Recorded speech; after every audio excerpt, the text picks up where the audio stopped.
I'm going live. Good afternoon, good evening, and good morning from wherever you are, and welcome. Do not adjust your sets. This is The World's Gone Insane. We are back for the election special. Now, of course, we'd like to say, oh, where have we been? But you see our faces all the time, just not in the podcast form. That's because I just got tired of talking about the same things week in, week out, and it just became just frustrating in the sense that the news was just dire, and I already have PTSD from being on Twitter. So I was just like, we'll save it for special occasions. And this is a special occasion because in 3 days' time, 3 days, America decides between a fascist and just your bog standard corporate cocksucker. And we are here for it. Not that the UK is any different. I mean, the Tories just voted in Kemi Badenoch, the first, and they're just raving about it. It's the first black opposition leader that could be the first female black prime minister, which, no, she's not going to be the first black female prime minister.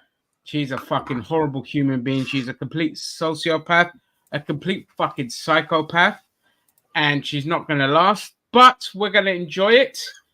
And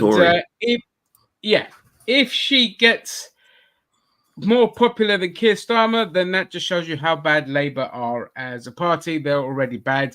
They set a record for their first 100 days and plummeting in popularity big time. So the shit shows everywhere. Why? Because the same people are funding the same political parties all over the world. And it's literally Greece, like in Italy, anywhere, Russia. It's all the same crap. It's all the same crap. Doesn't matter where you are in the world. Yes, we'll see you guys. Don't worry. It doesn't matter where you are in the world. It's all the same shit. It's the same billionaires funding everything. But America's one has dire consequences because if Agent Orange gets in, then it is dire consequences for women in America, obviously workers' rights, the environment, and of course, worst of all, the Middle East. Because he is saying that, Biden's too soft on the Middle East and he wants to blow the crap out of Gaza completely. So there's a lot riding on this election. So as much as it pains me to say, if you are a Muslim, and I know you discussed it at the Biden presidency for aiding the genocide, well, causing it, basically, still better to vote for them this time round and then start making waves and trouble once Kamala gets in. And on that note, I'm going to go to our resident American here. I know, a rarity on this show because it's either us and a Canadian. But Mr. Cheeto, your thoughts on the upcoming election? I'm going to protect every woman's rights, whether they like it or not. This is not an option in my in my regime. That's right. I will grab them by the pussy and protect them. Oh, this is I mean, dire straits is putting it mildly in our country. And look, I am not a fan of either of our political parties in this country, just because, as you said earlier, the Democrats are corporate cocksuckers, and then the Republicans are chauvinistic conservative assholes who are also corporate cocksuckers. So you can kind of figure out which one's the lesser of two evils. But still, I think as Americans, I think we shouldn't settle. And I try not to get into that too much on here, just because I don't have a better option. Like, if I could say, hey, I've got a better option for everybody, then that'd be fine, and I would say it. But truth be told, it's just, again, dire straits. Like, I don't know. Everybody's going to go out. Everybody's going to elect. One of the biggest problems that I have. And here I'm gonna play this really quick so we can start off with a bang. Stupid American cunt.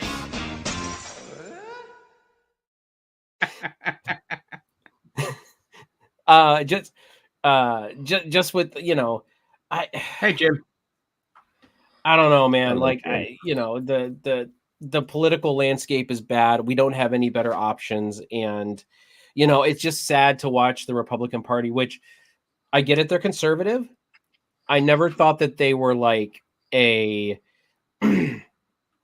cult at all politics is pretty much all is a cult. But like, man, like when I watched the RNC parts of the RNC this year, it was like they are all in cult with MAGA. Like it is like the MAGA have taken over. I've never been a MAGA fan.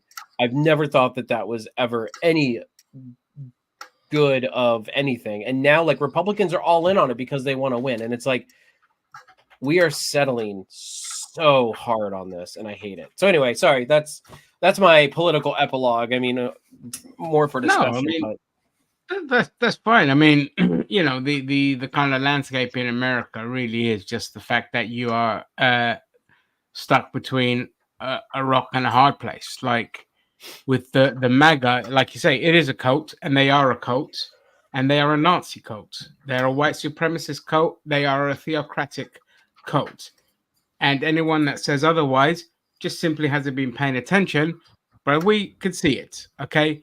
And I keep telling people, and this is what really annoys me about right-wingers, because these are your people. Whether you like it or not, these are your people because you stick up for them.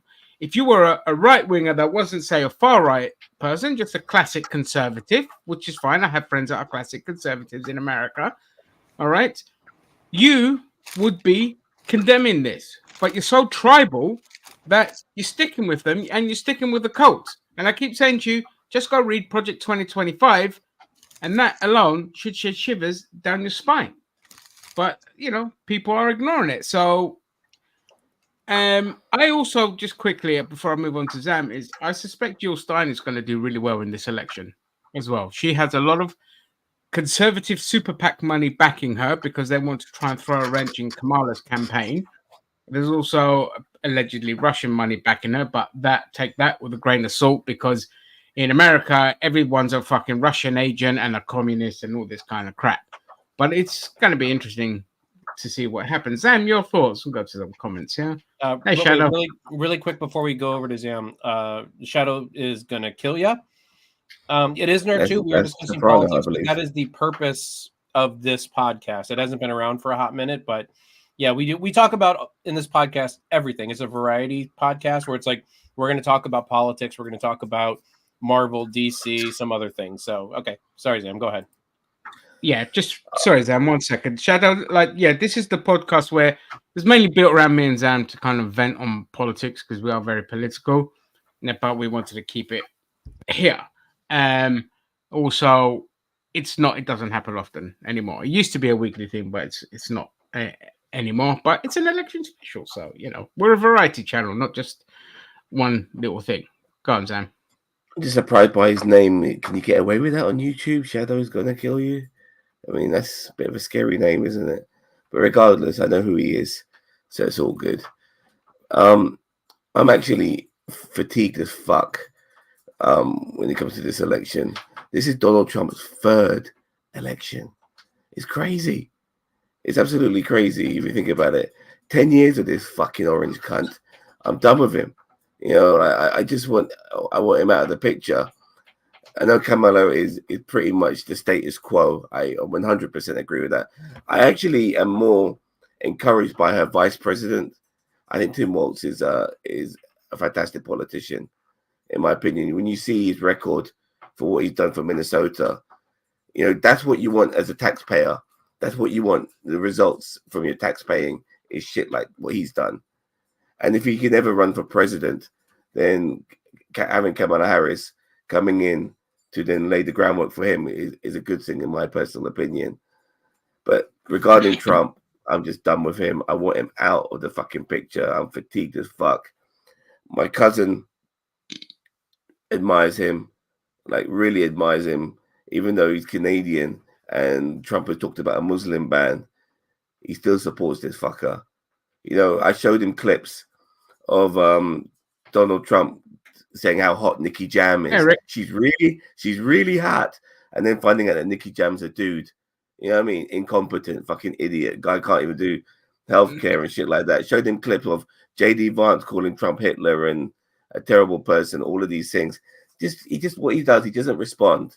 Just lets that moment fly by and then come back with a picture of J-Lo at the DNC and saying that's a bad look because J-Lo's associated with Diddy. Trump is associated with fucking Diddy. He's associated with fucking Epstein.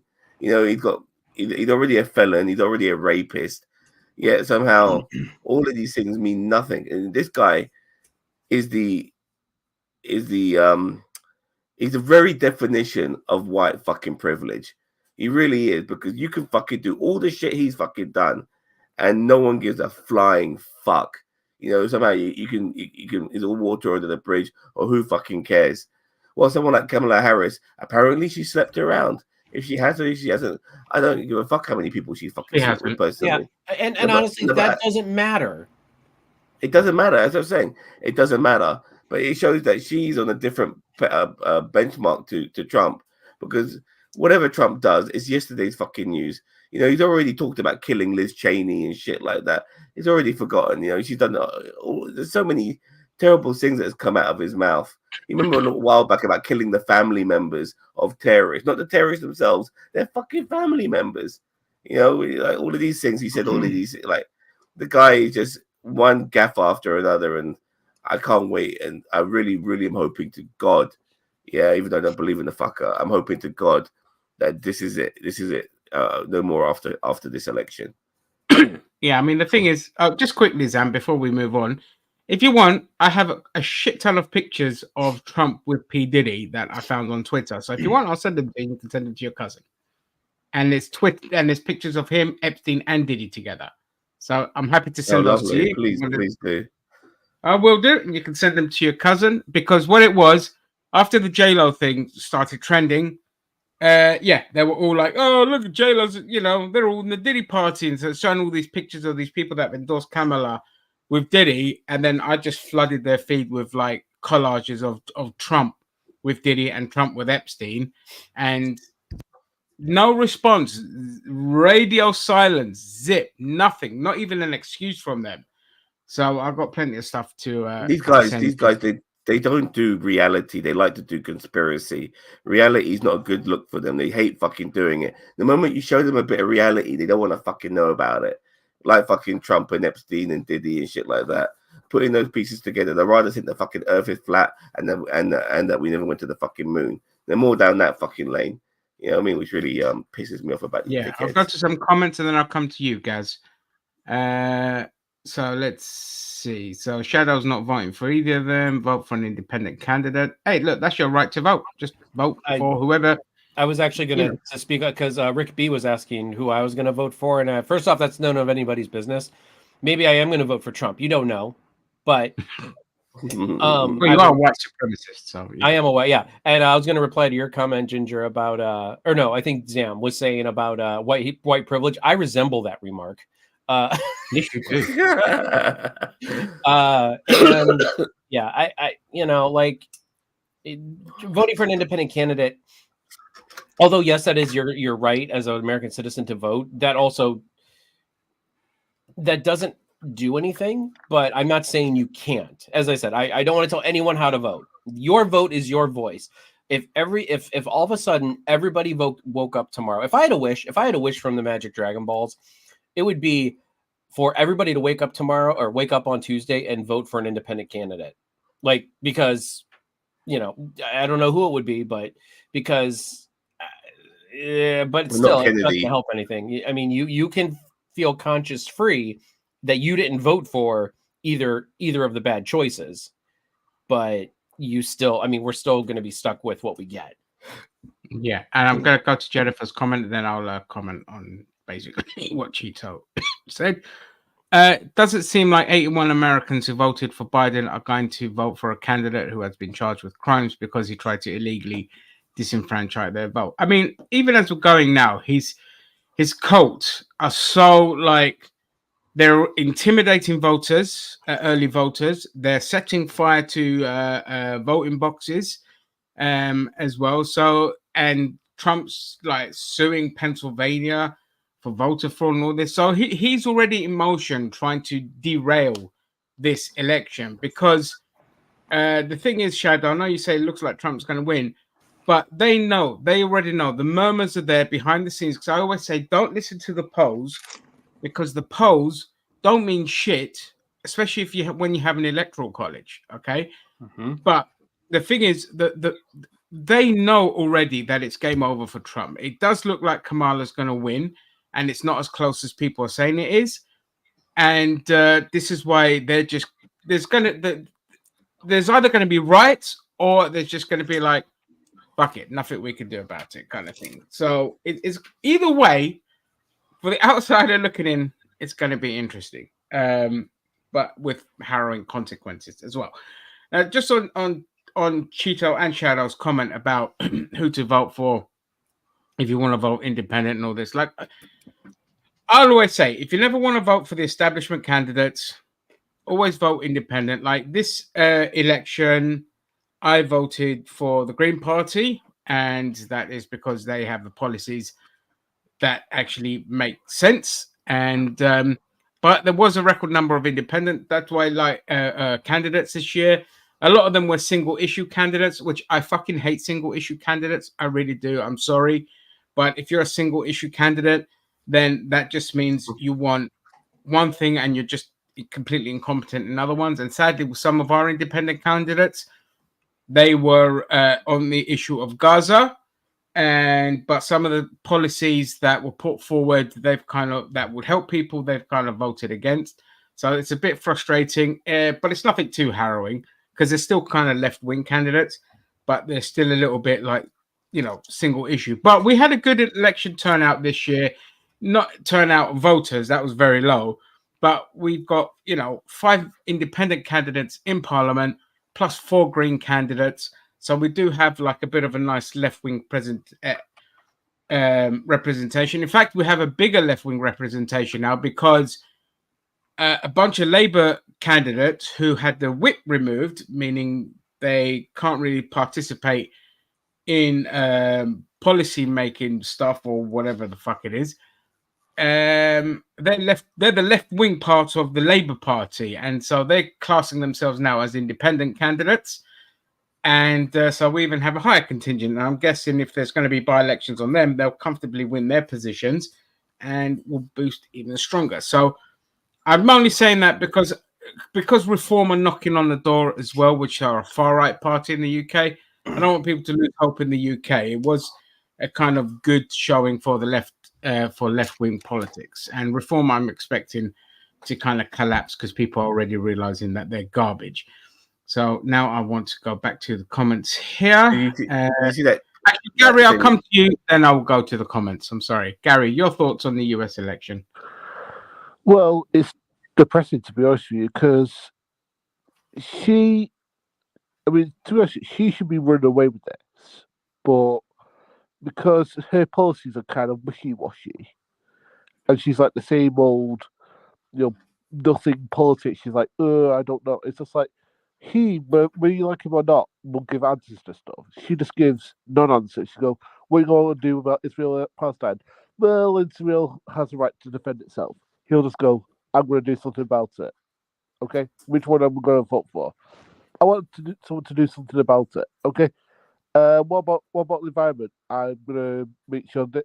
And the thing is that that's the point, is that she gives non-answers, and it's like, to me, he's going to win, because I think people in America are just sick and tired of just the same old crap over and over and over again, where their standard of living has not increased.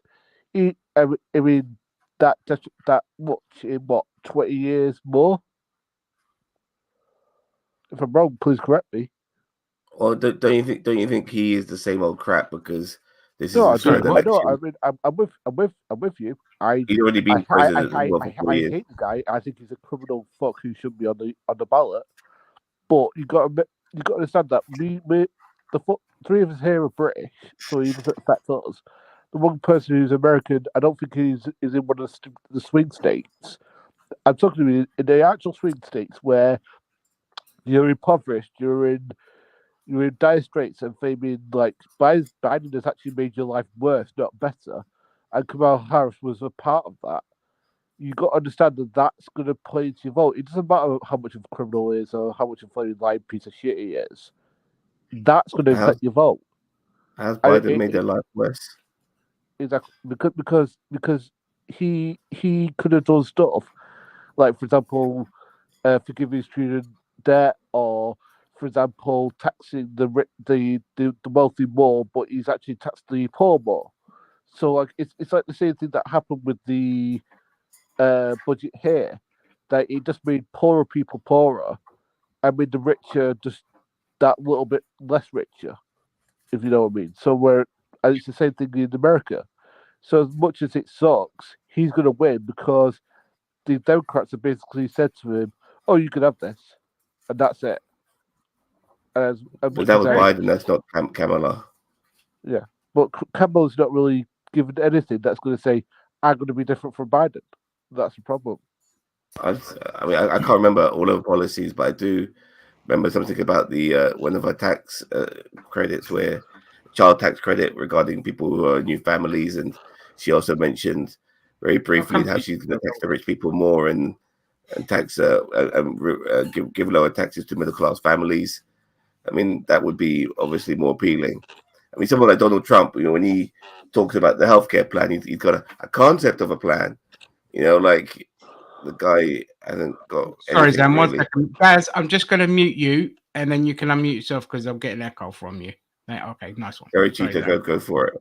I just, but the one problem with like the American people is just that they don't understand is that like greed and capitalism is what has made everything skyrocket in the U.S. Like it just so happened that it was under the Biden administration. I mean, the greed and capitalism has run rampant since the end of COVID, and now they have to make up for those profit losses. Well, guess who has to pay for those? They're not going to take a loss.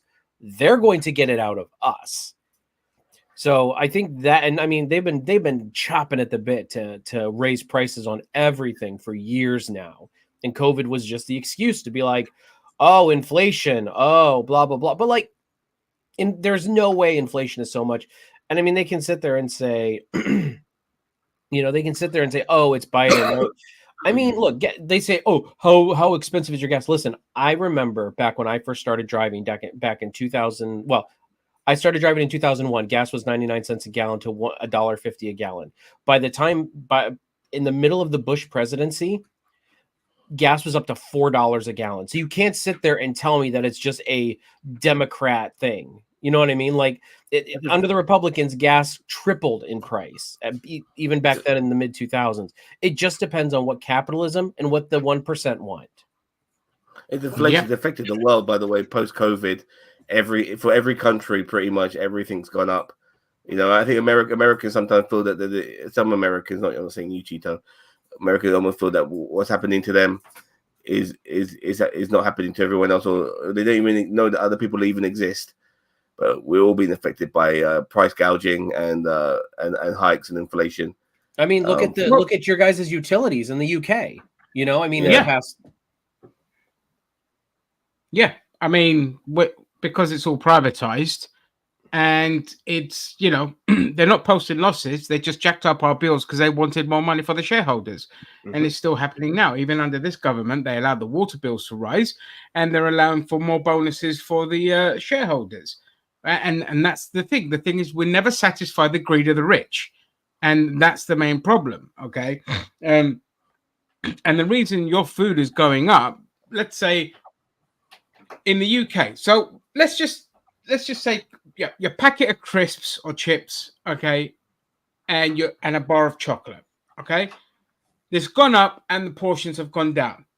Now, there's no real competition for these companies because, number one, the US, like I think Mondelez, Nestle, and PepsiCo or whoever, something like that. I might be wrong, but there's like 4 corporations that control not just your candy and your takeaway food and all this, ours too, like Walker's Crisps and things like that, your Tangos and all this kind of shit. It's owned by American companies. Like everything is just owned. Any country you go to, like when I went to Greece and I was sitting there, like, oh man, I can't wait to get this chocolate spread and this bar of chocolate and this drink and all this kind of shit. Now, all those amazing products are just owned by PepsiCo. And so when they own the global fucking markets, they can set the prices. Same with the supermarkets when they have a power. When they have a monopoly, they set the prices. Same shit that happened with eggs, like in America. The prices skyrocketed because it's owned by like 4 corporations own all the farms in America, and so they're just sitting there like, great, the war in Ukraine, we're going to use that as an excuse because that's what it was. It wasn't just COVID, it was a war in Ukraine where they were like, fantastic, we can use the excuse of wheat and jack everything up. And that's what happened. And that's where we are now. And unless governments take control of that, and this is just going to always be the thing, and we're going to go through this ridiculous merry-go-round. The electricity prices went up here in the UK, which is why the electricity prices, because of the Ukraine-Russia war, they went up tremendously. And that's when I decided to get me and my dad to invest in solar power, which is been very beneficial. Cost us a lot of money, but in the long run, it'll be very good. In this country, Liz Truss, in her infant wisdom, when she was whatever she was before she was Prime Minister, she basically sold off our gas storages. So we had no reserves. We had no gas reserves. When I say gas, I mean like cooking gas, not gas like gasoline. That's petrol over here. And she sold that off. So when there was a shortage and a crisis because of the war and we lost our supply from Russia, we were fucked, basically. And our utilities just skyrocketed. But the shareholders didn't have a loss. They didn't lose any profits. They just carried on. Somebody's always making money, dude. Always. So I'm just going to go back to some comments here from a while ago. Shadow, I voted green in the general election. Yeah, I mean, it's not a wasted vote. We got 4 of them in Parliament, and that is bloody good. I just want to be clear. I'm not saying anybody's vote is wasted on anything. Like, you vote how you feel. Your conscience can be clear, on who you vote. I'm just saying, like, with the way that at least the United States is set up, like, it's either one or the other, unfortunately. And as I said, if you vote independent and you vote for, with your heart, that is good enough. Like, you don't have to answer to anybody for that. Yeah. We're a 2-party system in the UK too. So people just won't want to admit it. We're a 2-party system in the UK too. For now we are, but that's going to erode. That's going to erode away over the next decades. So Shadow also said Labour is definitely not left wing. No, I know that. I know the Labour aren't left wing. They were left wing under Corbyn, but now they're right wing. They're not even centre right. They're right. Oh, really? Completely right wing now. Yeah, you're right. Yeah, they're right wing. Paul, I'm so glad I voted early. It's a great relief to know I did my part. Thanks everyone for getting out there and voting. Yep, all good. Rick B never says anything interesting. Help with buying home. Echo GL voted for Trump. Harris/Biden screwed everything up, not Trump. I mean, you were around for the Trump presidency, right? He did nothing for you.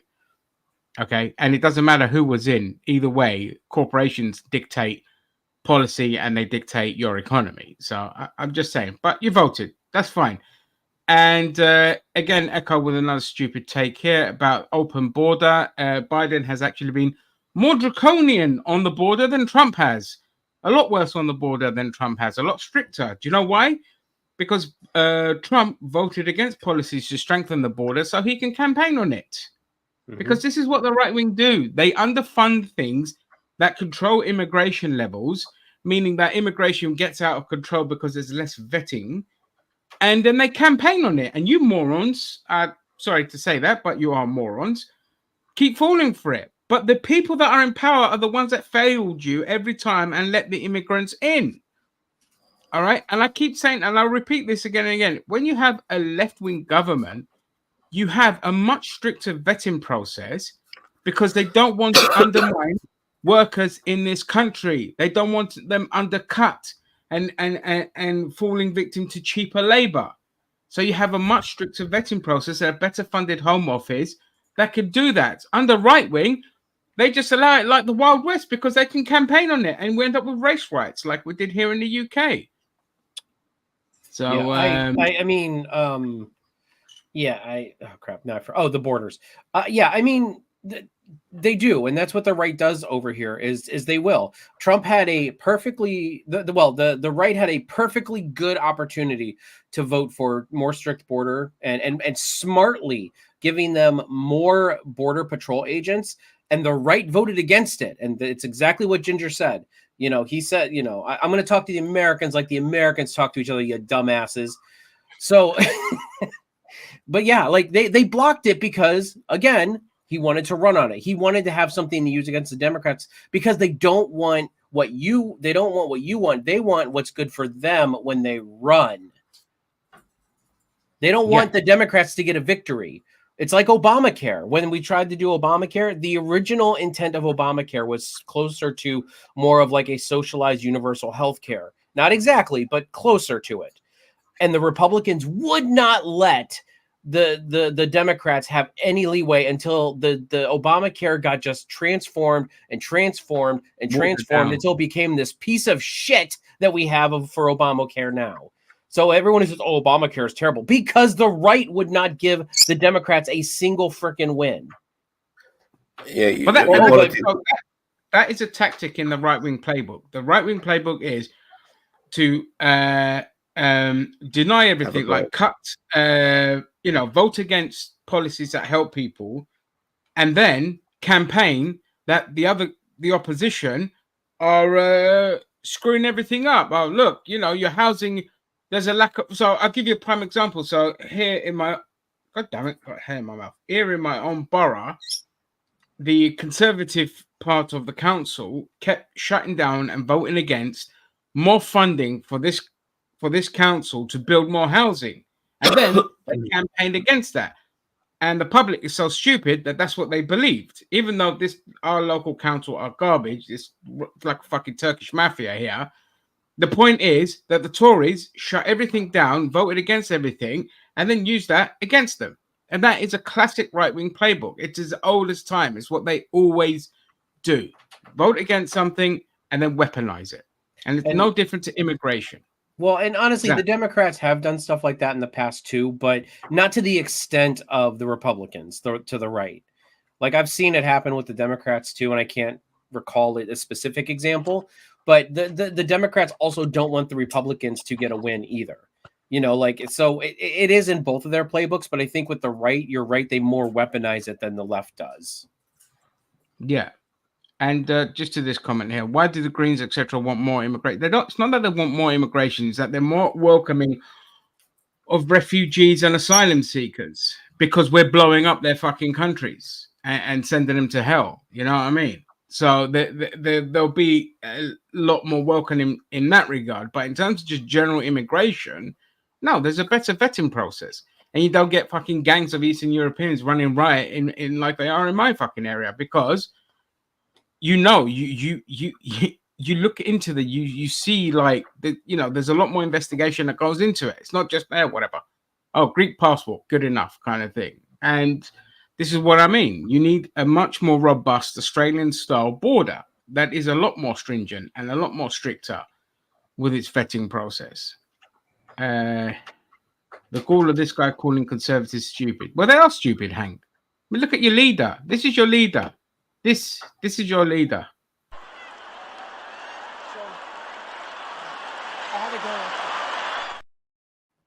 Blowing a microphone.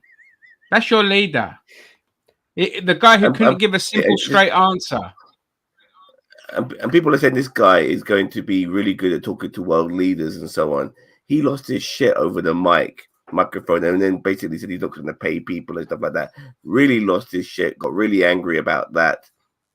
Obviously didn't want to do a 60-minute interview as well. Yeah, he's a fucking idiot, a coward as well. And that is one of the base problems is like, so with Trump before, it's like,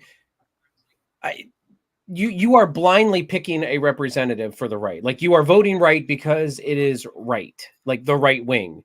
Let's put Ronald Reagan, and I'm not saying Ronald Reagan was that great, but let's put Ronald Reagan or George W. Bush up against Trump. Who would you vote for?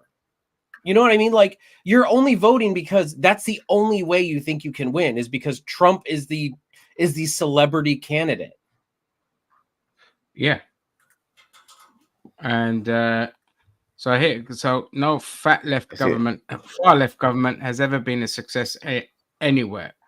Well, first of all, the commies did quite well after the death of Stalin. There was a lot of reforms within the USSR. Secondly, Chile was such a fucking success that the Americans put in Pinochet along with the help of the British government. In just 2 years of a left-wing government, they massively transformed the country's economy and education and rights for women. Oh, and there's the fucking Scandinavian countries that were so successful as left-wing countries that the fucking Americans wanted to bomb them in the 1950s. So please, all right? And then when you have the banks and a mountain of money coming after you, and you're under the IMF and they're controlling everything and they're flooding your country with money towards right-wing candidates or Islamic fundamentalists like they did in the Muslim world, all right? Of course it's not. And again, you're doing the same thing I just fucking explained. The right will go and screw everything up and deny people just to kind of live their life, and then they'll see that, see, look, socialism doesn't work. Of course it didn't. You bombed the shit out of every socialist country. Like, I mean, that's a rhetoric. If you still don't understand that, if people still don't understand what is going on in the history of the world and how there was such a huge fight against left-wing movements around the world and the death and destruction against left-wing governments post-World War II, if you still don't know that, then stop having this conversation because you don't know history. But conservatives don't know history. They know 5 minutes ago, and that's it. Like Trump will do something stupid last week, and then they'll completely forget about it. They're already fucking denying the whole Nazi rally thing that he had at Madison Square Garden. Like, this is how they work. This is their mentality. So, you know, I'm tired of saying it. Let's give a comment here. The mic wasn't working. That clip isn't in context. I've seen the entire clip, mate. And you know what? Instead of getting angry, he's done so many rallies. He can say, look, these guys have worked really hard. Sometimes the mic doesn't work. Forgive him, you know, all of that. And we could hear him very clearly, by the way. Even with the mic not working, we could still hear what he was saying. But no, he decides to shit on them. You know, people are trying to get his rally going.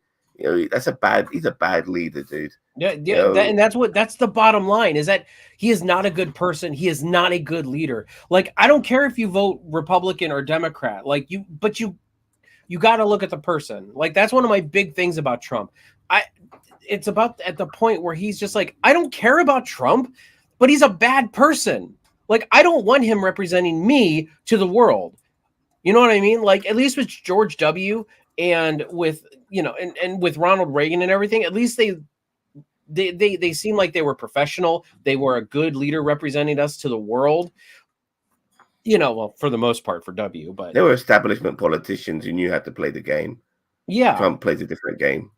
Trump plays a celebrity game that just he makes me embarrassed to be an American. Yeah. I start practicing my British accent so I can try to fit in on this podcast sometimes. You know, like just say you're Canadian. Paul, just to say, look, I'm done trying to get conservatives on my side because I have to deal with people like Rick B, who repeatedly come on this podcast and I keep explaining to them with evidence, with context, that you can go out and find it yourself. It's all there. I'm not lying, but it doesn't register. So I'm done. I'm done trying to. Okay, they see it for themselves eventually. That keep voting for the same side is not garnering results. Okay, unfortunately, say for in this country, you know, they went left wing and then they went far right as well. And you're just going to do what you're going to do. You're going to keep voting for whoever the media. And the thing is as well that conservatives need to understand is the media. So the Greens made a great argument for this here in the UK. They said that Nigel Farage had something like 1,200 minutes of airtime in the run-up to the election, where the Greens didn't even have 20 minutes collectively. All right? That shows you how they control the narrative and who they want you to vote for. You are the ones, you've been played like suckers because you think someone like Nigel Farage or Donald Trump is working for you. When in their history, like Trump goes on podium and he says that he stiffs people on overtime. He stiff workers all the time. There are Hate countless paying it. stiffing people to the point where they've committed suicide because they've lost money and gone out of business. It's all out there, but you don't do research. You just get fed from the same idiots that keep feeding you. You know, your Ben Shapiro's, your Fox Newses, your Donald Trump, you even fucking Joe Rogan, all these clowns, and all of that. And you go, oh, yeah, it must be true. It takes 5 minutes. You know, I know it's a lot of reading to do, but that's the reality of it. You've got to be a lot more vigilant and understand. And the simple rhetoric is this: they're all pro-corporate. They're all going to whoever donates the most money. That's why they're there. If they're pro-worker, pro-rights, you're not going to see much of them unless you go onto like platforms like YouTube. That's the simple facts of it. You know. Sorry. I like to keep reminding people of this. The guy has been convicted for sexual assault of E. Jean Carroll in the court of fucking law in front of a jury. He has been convicted. You know, unfortunately, it was a civil case. I don't know why that means he can't go to jail, but regardless, that's how it is. But he does have to pay a heavy amount of money to E. Jean Carroll. He is a rapist. Why the hell would anybody want this guy to be president of the United States and in charge of women's rights as well? Ridiculous.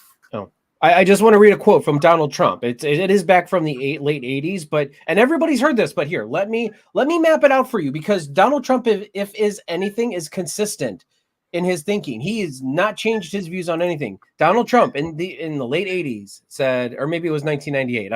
I don't know the date on this. If I were to run, I'd run as a Republican. They're the dumbest group of voters in the country. They love anything on Fox News. Not much has changed there. I could lie and they'd eat it up. I bet my numbers would be terrific. There you go. I mean, that's from his very own mouth. You can find that online. Yeah, he knows it himself. He wants to shag his daughter. Let's not forget that. You know, he wants to bang his daughter, man. Yeah, that's on my list to watch, The Apprentice. Yeah, me too. I'm just so burnt out on Trump. I haven't bothered watching it so soon. You know, I might have to give it a couple of years until I want to watch it. Well, hopefully in a couple months after this election, you'll start to miss him, and maybe you can sit down and watch it. You know, oh wait, did I say that out loud? Sorry. Actually, honestly, when Biden came in, it was a breath of fresh air just to have business as usual politics to a degree after the circus that was Trump. But he wouldn't fucking let it lie. He still had to fucking invade our spaces, and unfortunately, because of all the court cases he had to go through, the only way to stay out of jail, as far as he was concerned, was to be president of the United States again. Yeah. Which is why we're having round two of this fucker. Because he's broke. He's absolutely broke. Like, and he's going to go to jail. I don't think he'll go to jail. I know, but that's. But if it were me, I'd be in jail. But not him, because he's a celebrity. Yes. Yeah. Well, he did so many things when he before the 34 felonies. He did so many things that would put most people, in prison for a day or whatever. And he just kept getting given the benefit of the doubt all the time. Because he knows he can push those boundaries. He knows it being the ex-president of the United States. He's lucky he's not Weinstein or Epstein or Cosby, because those guys never became president. If he wasn't one of those guys, he'll be like those guys, in jail or dead. Well, but the funny thing is, if he wasn't running for president, he wouldn't have used some of his campaign funds to pay off what's her name, which was one of the things that landed in the ship. And when he ran for president, all his dirty laundry came out. If it wasn't for that, the justice system would have just let him go. Whatever. But after that, they had no choice but to prosecute him because of all that shit. Because he legitimately broke the law. But, the conservatives will be like, oh, Hunter Biden's laptop. I'm like, look, if Hunter Biden broke the law, investigate it. Yeah, if Hunter Biden broke the law, that doesn't mean his dad broke the law. And if his dad covered it up, then guess what? He should be investigated too.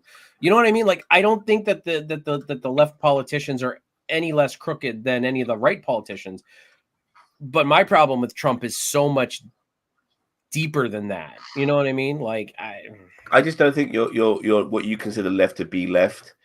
Like that, you got far right and you got center right. That's what the Democrats and the Republicans are. If you had proper left wing, well, center right takes more time to say. So I'm just going to say left, and you'll know what I mean. I know what you mean. Yeah, it's just like Kerr, CR, just Kerr or Cristiano Ronaldo. Whatever you think about Donald Trump, at least the next 4 years won't be boring. Yeah, I mean, if he gets elected, it's going to be entertaining. But you know what? Just exhausted from it all. Like I want to put a bet. Sorry, I want to put a bet that Jimmy Carter outlives Donald Trump, and Jimmy Carter's 100 years old. I doubt that. Jimmy Carter's not doing too good. He had a fall. Neither is Donald Trump. He can't even open a fucking door. Yeah, but he's still 20 years younger. I'm glad Zam said that, because if that does happen, that would be fucking hilarious. That would be hilarious, regardless. You know, it's an empty bet, but it's still going to be entertaining if it does happen. You know, and I think half of the United States should go out and fucking celebrate when he dies, just for the lows. I think they will, mate. Trust me. They'll fucking make him. They'll make a fucking like a national holiday, or probably not that far, but an unofficial holiday for sure. You know, it'll be like damn right. Yeah, they'll get what's his name, Bill Pullman's clip from Independence Day and go and play that shit, and then everyone starts cheering because he's fucking dead. Yeah, and sticking with the Trump thing is like one of the cringiest things that I find with US politics, because you don't get that over here in the UK. A lot of people kind of just don't say anything to not ruffle any feathers because either they're cowards or they just don't care. But you get celebrity endorsements, and you know, doesn't matter which side you get. It just in general, but be they conservative or Democrat, it makes no fucking difference, because it's just a bunch of rich, privileged people saying, I side with the lesser of evils, or I side with the really evil. Either way, I come out on top because I'm paying less taxes. So I could just say this and then just, you know, I'll just endorse the status quo. But what annoys me more is people like they hang on that every word, like they look for those endorsements, like it's really gonna help with their decision. It's just like, if you haven't looked at their policies, which this is where I always say, look at policies. And if both sides offer nothing, then vote for somebody else that does. And my favorite one was Arnold Schwarzenegger's one, because he came out endorsing Kamala Harris. And as you know, he was a Republican governor. I was going to say, by the way, he's Republican. Yeah, he was a Republican, which is perfect. But this is what I keep saying to like classic conservatives should be voting for Democrats, because that's what they are.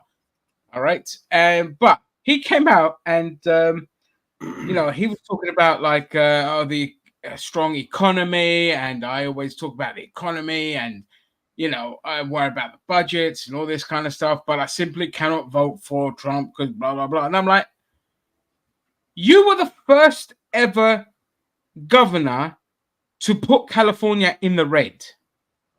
Okay, and this is what always cracks me up, because I wrote that comment in Reddit, and then I got a whole list of people saying it always cracks me up how like the right always think that Republicans are better on the economy than the Democrats, when every subsequent Republican government and governor just mostly puts their states or the country further and further into debt. And I just found that hilarious, like of all people, because I always remember the one thing that always sticks in my mind with Governor Schwarzenegger is that he was a fucking terrible governor, and he put California in the red. So hearing him talking about the economy while endorsing Kamala, I thought that's a bit fucking rich. But in general, like, what are your guys' thoughts? Gaz, I'll go to you because we've kind of left you out a bit. That's all right. I'm just going to say, yeah, I agree. Like, I remember, like, because it's literally impossible to put California into debt because of like how much money the film industry brings in and all the other stuff. And he literally did it. It's like, I think he's the only person to ever do it. And I agree with what you're saying.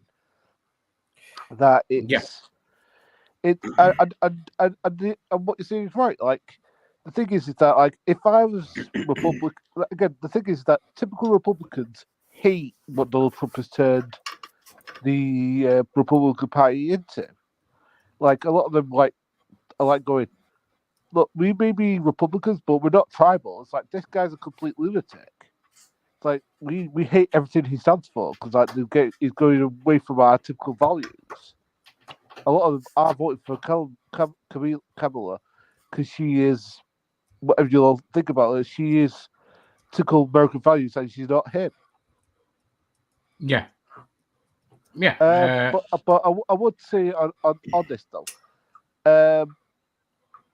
the whole thing is that he has said that he is going to do things that I don't think he's going to do. Like as I mentioned before, the whole Gaza thing. He's not going to do anything about it, but she said that she's not going to do anything about it at all. So I don't. It's like, well, who's going to do something about it? Well, Trump's going to make it even worse for them because he's just going to send more money and more guns to Israel because he said that they should be coming down harder on the people of Gaza. So that's my main argument for voting for Kamala, which is fucking stupid, and I apologize. Is to say that she's not going to be as tough on the Middle East as Trump will be, but they're still fucked either way. So I'm sorry. Well, Kushner, Trump's son-in-law, spoke about the beachfront property in Gaza as well, which kind of shows you where his mind's at, and that's what they're already doing it now. They're bulldozing and starting to sell plots of land in northern Gaza. But back to celebrity endorsements. Cheeto, I'll go to you then, use when Cheeto's done. I mean, are we just talking about Schwarzenegger? Like, no. Your thoughts on celebrity endorsements, not Schwarzenegger. I mean, you could talk Schwarzenegger, you could talk whatever. Well, I didn't follow Schwarzenegger's governorcy very well, but I mean, my thoughts on that is the one thing you would have to look at is why they went in red. Now, if it was poor management, then you're 100% correct. If he was trying to rebuild the infrastructure of California and it costs money to do that because of poor management prior to that, that's fine. But I'm assuming it's probably just poor management on his part. Tax breaks and poor management. Yeah. Okay. But so I don't necessarily, when somebody says they put the state in the red, I don't necessarily think, oh, it's just poor management. I think, what did they do with that money? And you're right. If it's tax breaks and poor management, then okay, that fair enough. I don't know, but yeah, I mean, look, if it's an investment in infrastructure, that shows time and time again, it pays for itself in the long run. Mm-hmm. Because when you invest in your infrastructure, you have a robust infrastructure. It means everything moves, it flows, everything moves quicker and better. That's why, they'll sit there and they'll shit on China. And they're like, oh, China's put themselves in the red because they just keep spending money on infrastructure. It's like, put themselves in the red to who? They own their own bank. They put themselves in the red to what? They make that money back already, kind of thing. I'm not here praising China. China does great things with its own money in terms of building its country, but I don't like the Belt and Road Initiative, and I don't like Chinese government. I'm just saying, at least they're investing in their own country and their own people and bettering the lives of everyone, even under an authoritarian regime. Over here, we just have authoritarianism and no investment in public anything. So, just saying that. Oh, I mean, Shadow is just hitting us with some zingers here. Let's just go to these. It was nearly the end of days. I get that reference. The economy in California was a total rebuild. Oh, he's just killing it. Zam, your thoughts? I can't add anything really on Schwarzenegger's time as governor. I don't know anything. I'll be honest. No, it's celebrity endorsements. Don't worry about Schwarzenegger. But regarding endorsements, though, which I was going to jump into, I mean, looking at who's been endorsing who on either side, and I gotta say, is it not Ted Turner? Ted something? Either a country singer. Ted Cruz? No, not Ted Cruz. Oh, Ted Nugent. Ted Nugent. Ted Nugent. Yeah. And then you've got Kid Rock, who looks more like Macaulay Culkin than Macaulay Culkin does. Look like himself, and these guys, if you hear some of their songs, they sing about predatory behavior. They're proper nonsense, and they're probably the top tier apart from maybe a few WWE wrestlers, uh, that the Republicans got, and then you look at who the Democrats are showing. Even Bad Buddy, not Bad Buddy, Nicky Jam, who Trump Nicky thought was a Jam. girl. Yeah, he's jumped ship now after the Puerto Rican comments and stuff like that. But what annoys me the most is that for some people, it takes until they've been personally affected for them to jump ship. Like they didn't care about all the other shit Trump was saying about all these other people until they got insulted themselves. And it kind of shows you where their mindset's at. Typical conservative mindset. But I think the major players, Jennifer Lopez, Eminem, Taylor Swift, these guys, they've got some serious fucking influence when it comes to getting people to vote for the Democrats. I mean, look who one of the big endorsers are of Donald Trump, Hulk Hogan, who is a piece of shit human being. Like, let's be real. Can't rip his shirt anymore. Yeah. Yeah. I mean, I'm not even making fun of him for that. Like, I mean, but just like we all know, anyone who knows wrestling knows that Hogan is a piece of shit behind the scenes, and now in front of the scenes too. And it's just like Zam's right. Like, you have to look at who's endorsing them, and I don't hold. Of course, Rick B loves Hogan. Because he's a piece of shit.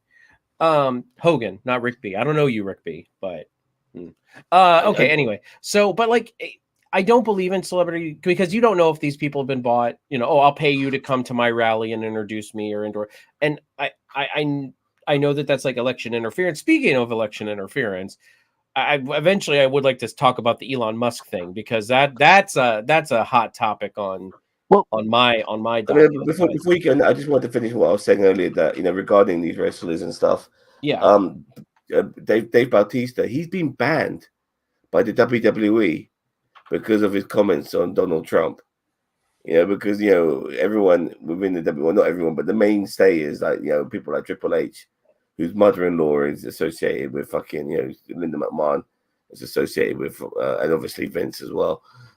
With Donald Trump, and then you got Undertaker and Kane as well, who are like the big boys within the company. They don't like what Batista has said, so Batista's been banned, even though Hulk Hogan had said racist shit, and yet somehow he's not banned. It kind of shows you the mindset of the company, regardless of it be Vince or Triple H or whoever. Yeah, they're all Republicans because they're rich. They're never going to feel the effects of everyday life. And just to say on Rick B's comment, look, I love Schwarzenegger. I've just found his comments fucking hilarious about his time as a governor. But Schwarzenegger, he's a mensch. Hogan, no, nobody likes fucking Hogan. Come on,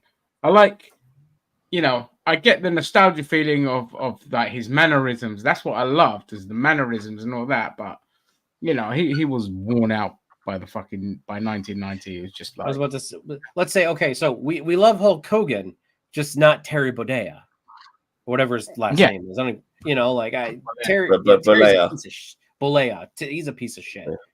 Yeah, and just quickly, just to finish up before we move on to Elon Musk. So of all the kind of big celebrity endorsements that Trump had, ironically, Nicky Jam was the biggest one, because although you might think, oh, the fuck, Nicky Jam is like a huge reggaeton star, and he has like hundreds of millions of followers on his social media platforms. Yeah, and she's massive. She's gorgeous. Yeah, what a babe she is. And the fact that obviously he's a moron because he endorsed Trump, and then Tony Hinchcliffe came out and called his country a pile of garbage, and then he kind of just relinquished it. He took away his endorsement. Even that is a huge kind of blow, because of all the pieces of shit that have endorsed Trump, that was probably his biggest star. We just don't see it because we're white, but in the Hispanic world and the Latino world, that's a huge fucking get. That was a huge get for Trump and a huge loss. But moving on, Elon Musk. Go ahead, guys. So one more. Let me just quickly respond to Captain Silva. I agree. Why would we listen to celebrities? I personally don't need to listen to a celebrity, and none of us do. But unfortunately, they do have an influence, and that's why politicians use them. And especially to younger voters, definitely to younger voters for sure. like in America, like their politicians or their whoever will have a theme or a song that is part of their what's the word their money. Rally. Like like for example, like what's his name? Bill Clinton used Fleetwood Mac, flaming "Don't Stop" and stuff like that, and flaming Hillary Clinton used yeah, he used Katy Perry's flaming fight song and all this sort of stuff. It's like it's cringe at the worst level. I mean, Well, yeah. wouldn't that be Trump's theme song? Don't stop. Like, I mean, because he doesn't know how to do. He likes that YMCA while he's joking of two invisible giraffes. Yeah, I mean. By the way, I shared that with one of my friends who loves giraffes, and they're like, "I hate you." I'm like, you can never unsee that now. Ruin giraffes for her forever. So they should just be called influencers, not celebrities. Oh, that was on. No, because they have talent. Influencers don't. Influencers yeah, that's are. True. Hey, influencers have talent. You put them in a hot tub. Yeah. Okay, Elon Musk. And then after Elon Musk, I'll just do one little thing, and then we can move on to film and TV. Go on, get that thing going. Get it going. Oh yes, hang on. Here we go. I mean, it's not really this week. It's just Elon being done this week. I still love it. I love it. Okay, so Cheeto, I think, or one of you wanted to talk about Elon Musk and his. I just legal activities. Okay, so as I said, I used to be a champion of Elon Musk. Maybe not him per se, but like of SpaceX and all these things that he's doing. And just like over the past couple of years, he's just proven himself to be an idiot. Now he's endorsing Trump. Fine, you can endorse whoever you want. That is your American right. But now he's offering $1 million for people who are going to vote for Trump or whatever, register as what? Like, how is that not election interference? Like, how is that not buying votes? Why are we allowing this to happen? No. They literally in Pennsylvania they shut him down. They're taking him to court. He was are they? Okay, good. I didn't hear that. Yeah, he was meant to show up in court this week and he didn't. But he's been sued for it.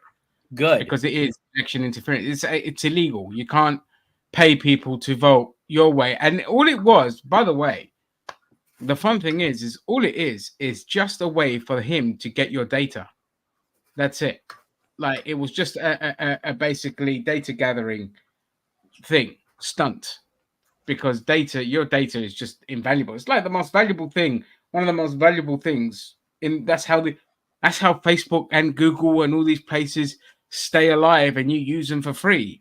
Because if that stuff, like if we went full draconian on data protection to say you cannot have cookies on sites, you cannot collect any kind of data, then every website will be charging you to use. And it's fair enough, because they don't make money from advertising on the website. They make money from selling your data to advertisers. And that was one of the things that kind of came out about Elon Musk's real reasons for doing it, because he gives you $100 and you have a lottery of winning $1 million just to sign up. And it doesn't even say like you have to sign up and vote Republican, but you just have to give all your details to like his people, and he'll just sell that. He will make like hundreds of thousands on just your name alone. So he's basically politically bribing people to vote. Yeah, no, he's basically paying you for your information, which he's going to get more money for than you actually. I'll sell them my information if I get more money. I mean, what are they going to do with it? Yeah, you know what I mean. These people are going to vote Trump anyway. They just get $1 million though on top. I was going to say, if he wants to give me a free $100, I'll tell him I'm voting for Trump. Not, but yeah, I mean, you have to fill in a form with all your shit. But yeah, if you're going to vote for Trump anyway, you don't even. Like, it's not even saying you have to vote Trump. You just have to kind of sign up to vote. I'm going to get a promise ring with Elon. Through his company. I'm going to get a promise ring with Elon. Yeah. It's like it's just the stupidest thing ever. When I saw it, I said, "Are we really like?" First, it was Twitter, and that's that fucking fiasco, and then now I'm like, God, like what? Like I love SpaceX, I love what they're doing over there, but you make it so goddamn hard to support SpaceX when you're over here doing all this stupid nonsense. Well, I mean, Biden is the poster person for why you need to tax the fuck out of the rich and get rid of billionaires, because they have all that money to just completely influence elections just for themselves, like, and to control things and to, like, you know, if my fucking camera's gone a bit blurry. If Trump gets into government, he's gonna give Musk a fucking position in the government. Like, first of all, And Hulk Hogan. the fucking rules should be that you have to be an elected representative. Okay, this is a fucking circus. You should be an elected member of parliament or Congress or whatever before you can get any fucking kind of cabinet position inside the government. Like, this is just fucking. It's not just corruption. It's stupid beyond anything. Because Elon Musk just about right. Okay, anyway, lots of more tax breaks for the rich. In fact, no more taxes for the rich. Because Trump was even saying, "Oh, I'm going to abolish all fucking taxes," which is just ridiculous. And it'll just be like doing things that are completely anti-worker and just further his own wealth. And it's just mental. Oh, and don't get me started on RFK Jr. and him giving the position to RFK Jr. about what was it, national health? Yeah, I mean, the more we talk about this, the more infuriated I get. That's why I can't come on this podcast very often when you guys talk a lot of politics, because I'm like, it's something that infuriates me, but there's no, I don't have the power to change it. It's just infuriating. yeah, I know that's a frustrating thing. But you know what? I tell you what, like this election, I'm very proud of myself and the work that I did in this election, because, like, with work, like we got to, like, showcase candidates and let them. You have a hustings basically, and it's a hustings where people get to kind of come on and give their views on certain questions that are being asked to them. And we worked really fucking hard to give a spotlight to all candidates. Doesn't matter what they were from. Like, but I was really proud of that because it was a lot of hard work to organize and put together, but we did it. And you saw, as the night went on and people were commenting, you saw people be like, oh, that's actually a really good policy by the Greens or by the Worker Party or by the Lib Dems. And then also saying, oh my God, this fucking reform candidate's a complete fucking idiot. And of course, Tories got nothing, Labour selling off our green belt and all this kind of shit.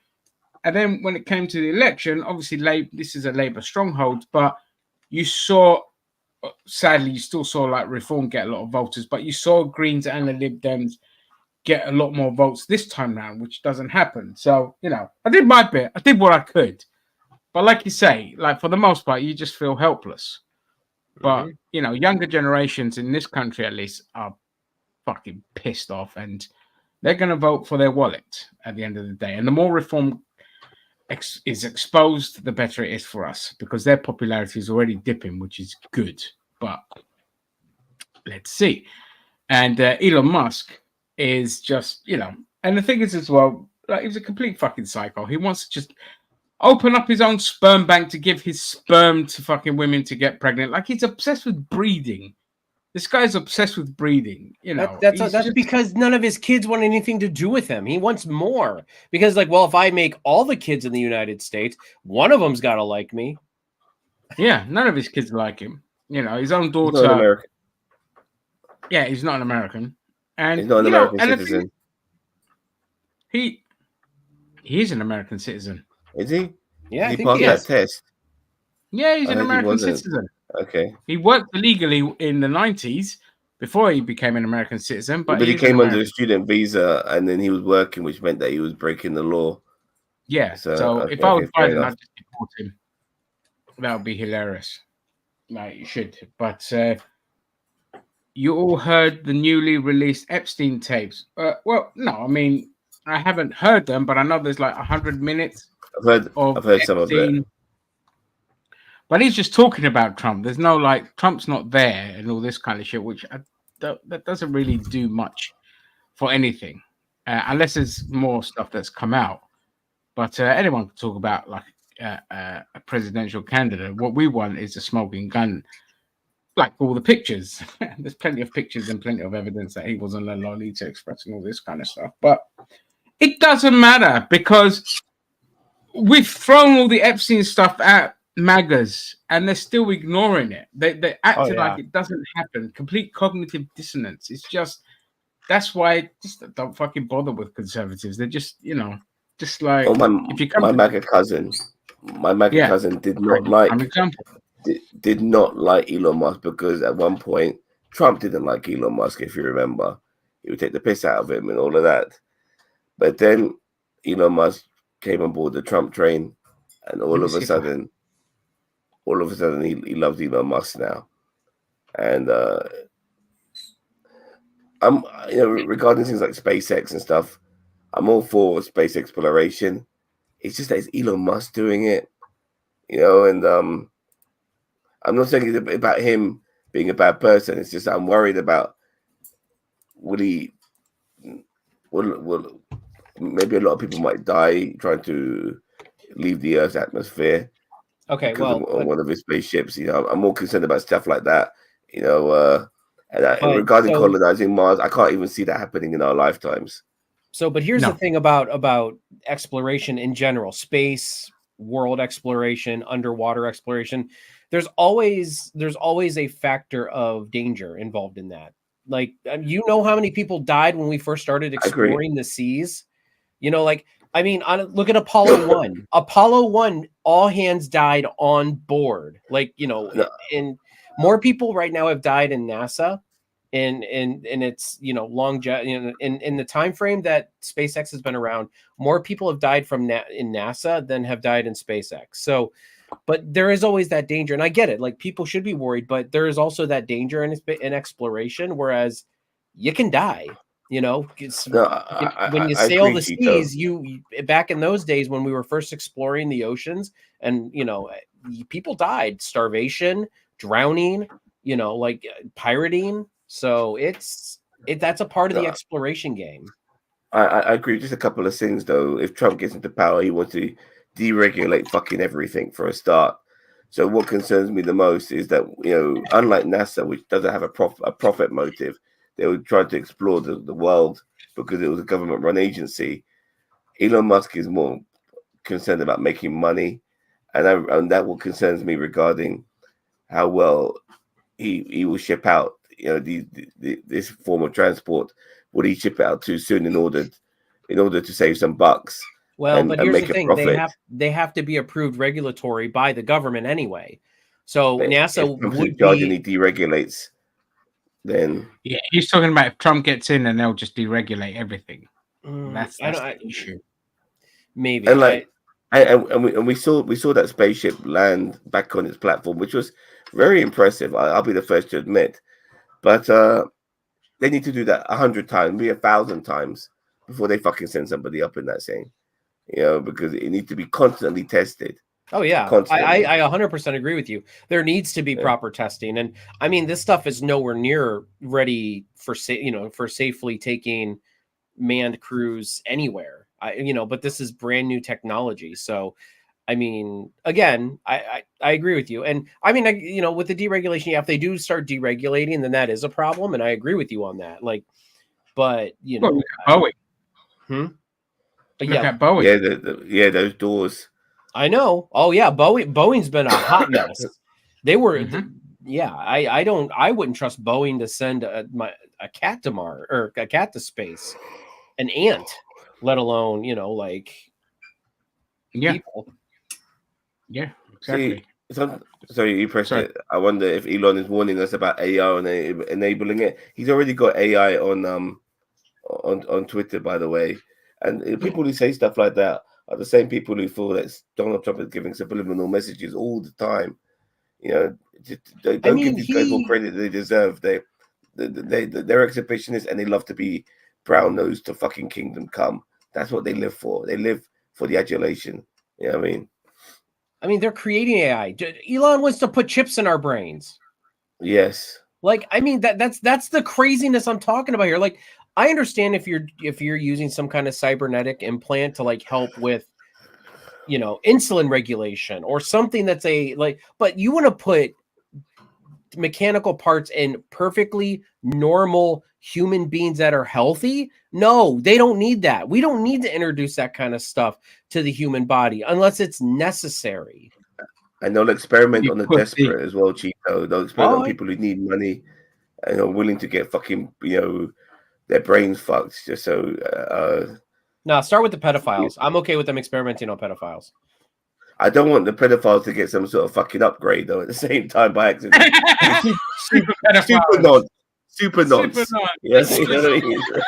Teleport children in front of them and have their way with them, kind of thing. Super nods. They just play Jimmy Savile's theme song for Jim Will Fix It. Oh, God. No, but if it's an experiment to kind of help change your orientation or whatever, and it helps pedophiles not be pedophiles, then yeah, I'll fucking sign them up for that shit. You know what I mean? Put them at the front lines. But I mean, they put chips and stuff like that into people's heads already to like work on prosthetic parts, limbs and stuff like that. I'm not sure if Elon wants to go down that direction. I think he wants to go make it more like cyberpunk Johnny Mnemonic. Yeah, like shit. You can play your music right into your brain. It's like, yeah, exactly. Yeah. No, like I don't need my music in my brain. I'd like to hear my music through my ears. Imagine if people can then hack your thoughts. It's just that's it. It's the end of civilization. Yeah. You know what I mean? Speaking of AI, I mean, could you imagine if an AI got a hold of that kind of stuff? You know what I mean? Like that's what I'm like. I'm like, okay, if it helps medically, I'm all for it. Like as long as it's experimented, approved, everything like that. But like, yeah, like just putting chips in like perfectly healthy human beings is like, no, we don't. The body is made the way it is from an evolutionary standpoint. We've been around for millions of years. Like, I don't think we need to do that unless it's necessary. And as I said, like, yeah, if you're looking like like a pacemaker, like if you have heart irregularities, they put the pacemaker in, but you don't get a pacemaker unless you need it. Mm-hmm. Yeah. I mean, like Vance says, he has an implant to help control his pain. And I've seen that with people who have implants. There were experiments at the time. I don't know how far it's progressed, but it was helping them with the depression and things like that. Anything that's in there to help you, that's fine. But if it's in there for no reason other than like arbitrary shadow bollocks, then no, it shouldn't be allowed. It just simply shouldn't be allowed. People have implants so that they can fucking hear.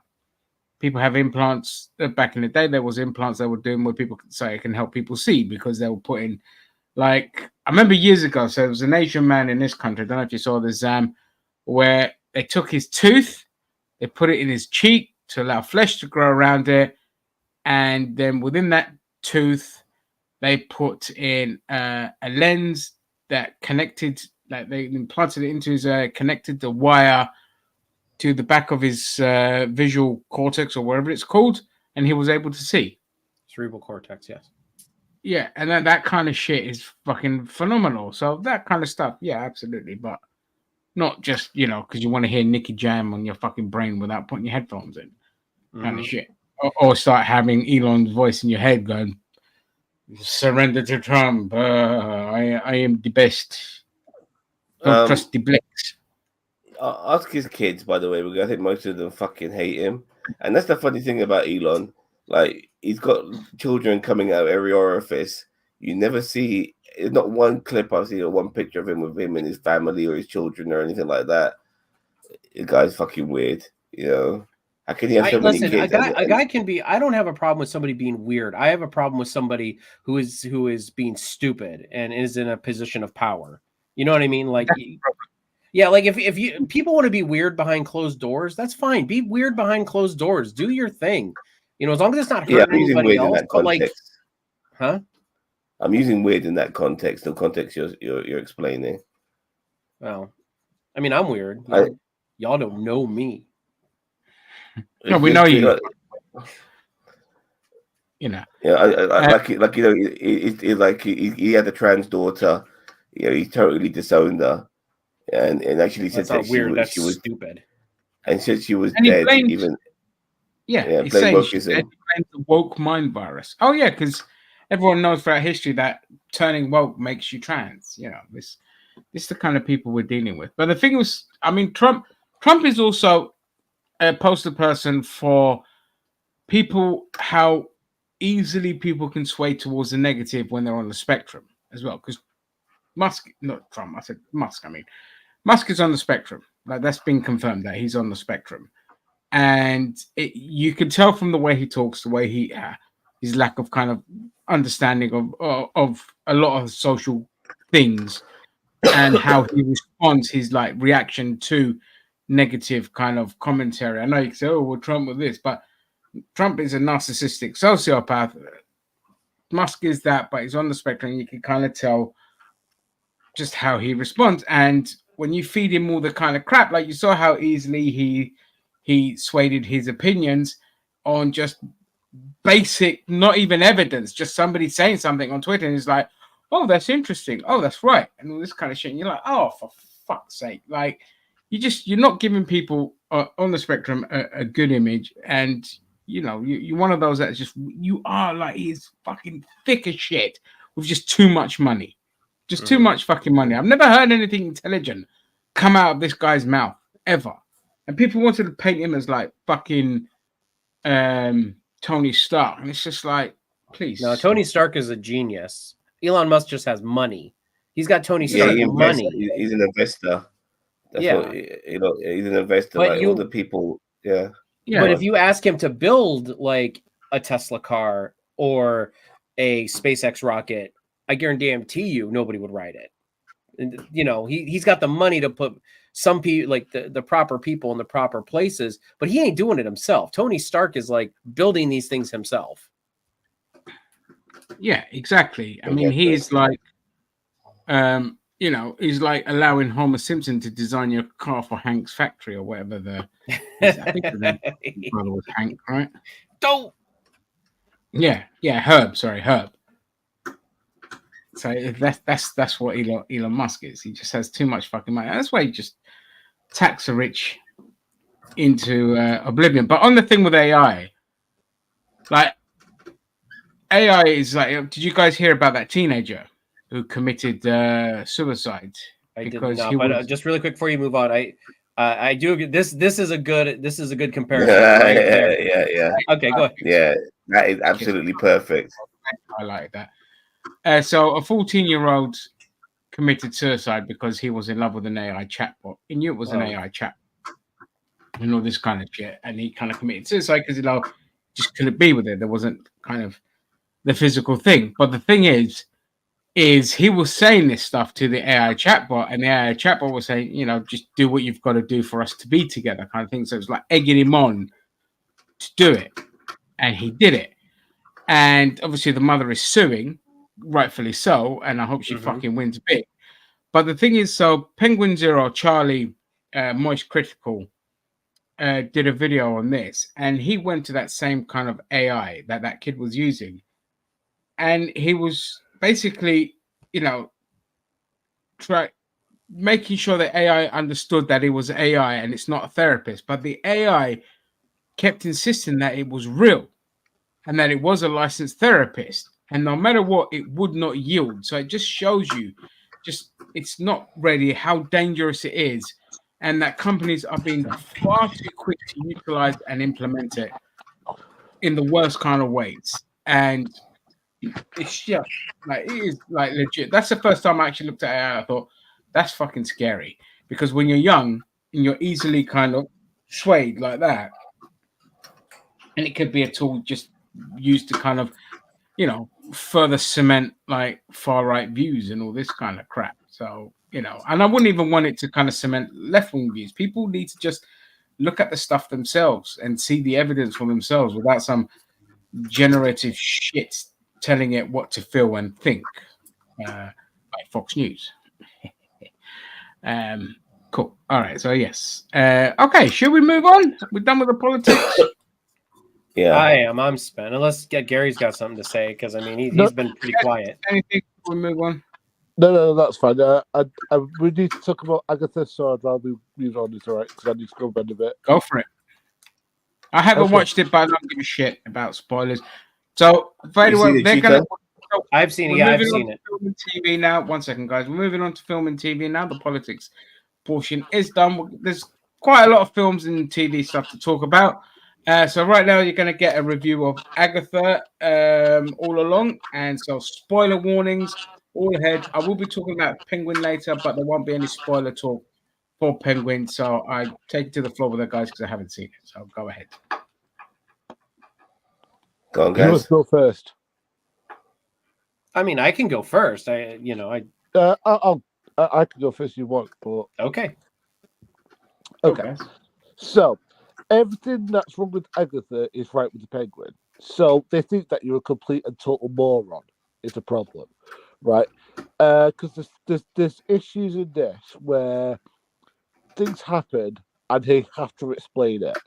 Like for example, there's these creatures that are following them on the Witch's Road that are called the Seven, and they have to explain what these things are. Now, what they were was they were children that were the children of the last coven that Agatha was part of.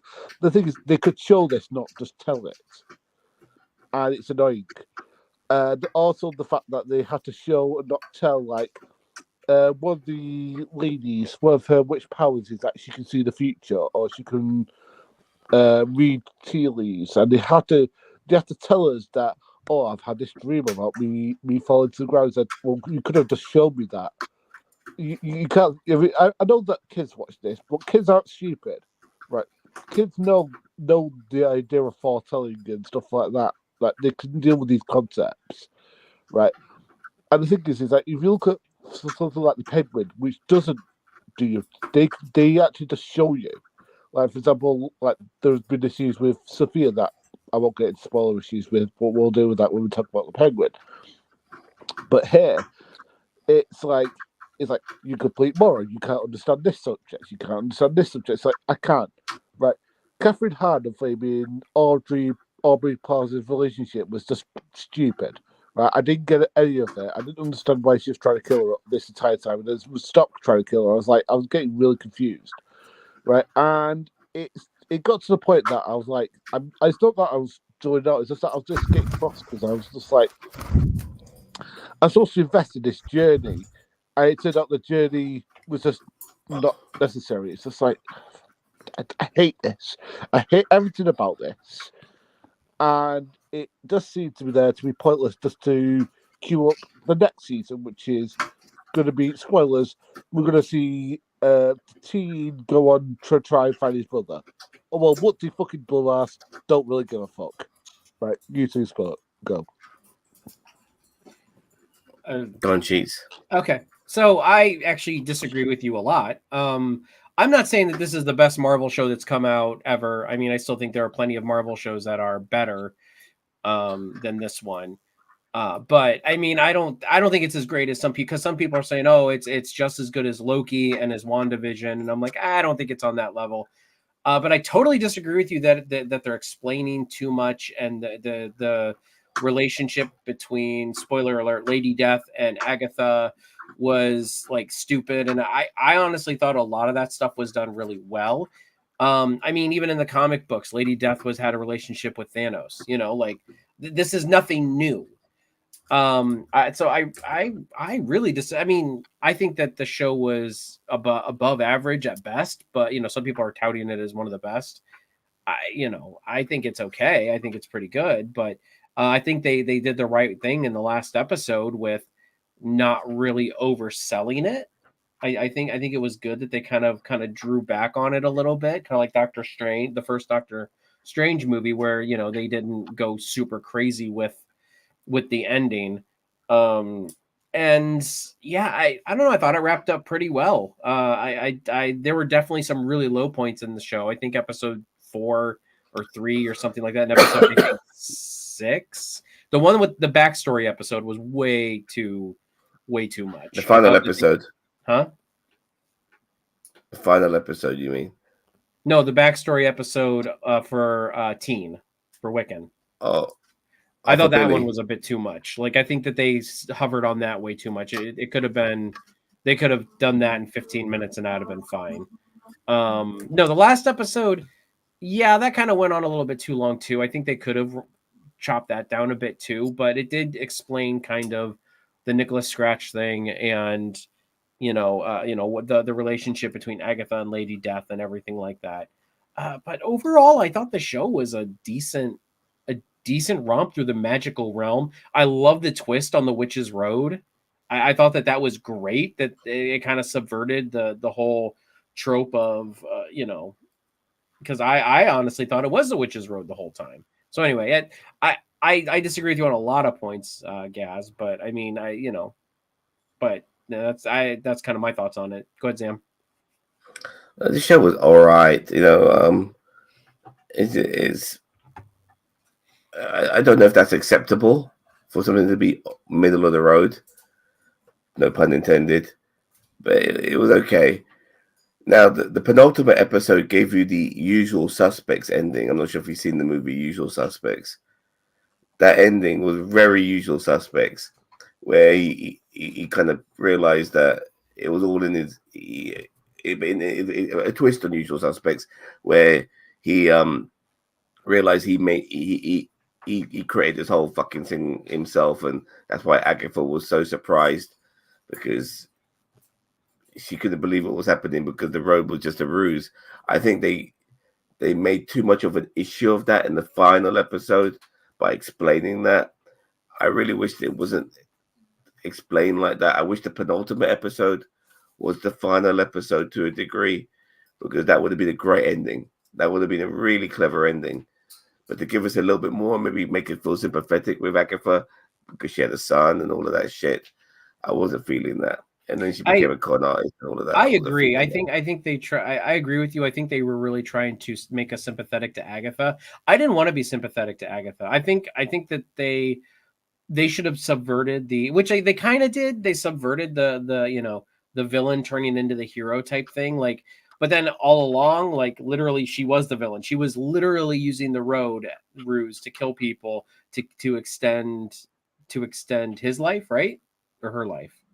No, but she was stealing people's powers, but it was different this time around because they had no powers.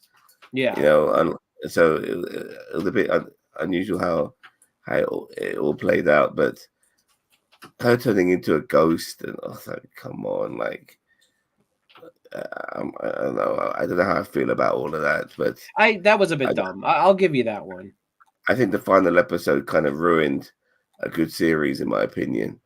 Like they could have just extended the penultimate episode just a little bit longer and then cut it off there and start with a new season with him looking for Tommy. Fair enough, but we didn't need any more than that. And I think we got sometimes it was overkill. So that's my feelings on that show. It was okay, run of the mill. I didn't love it, didn't hate it.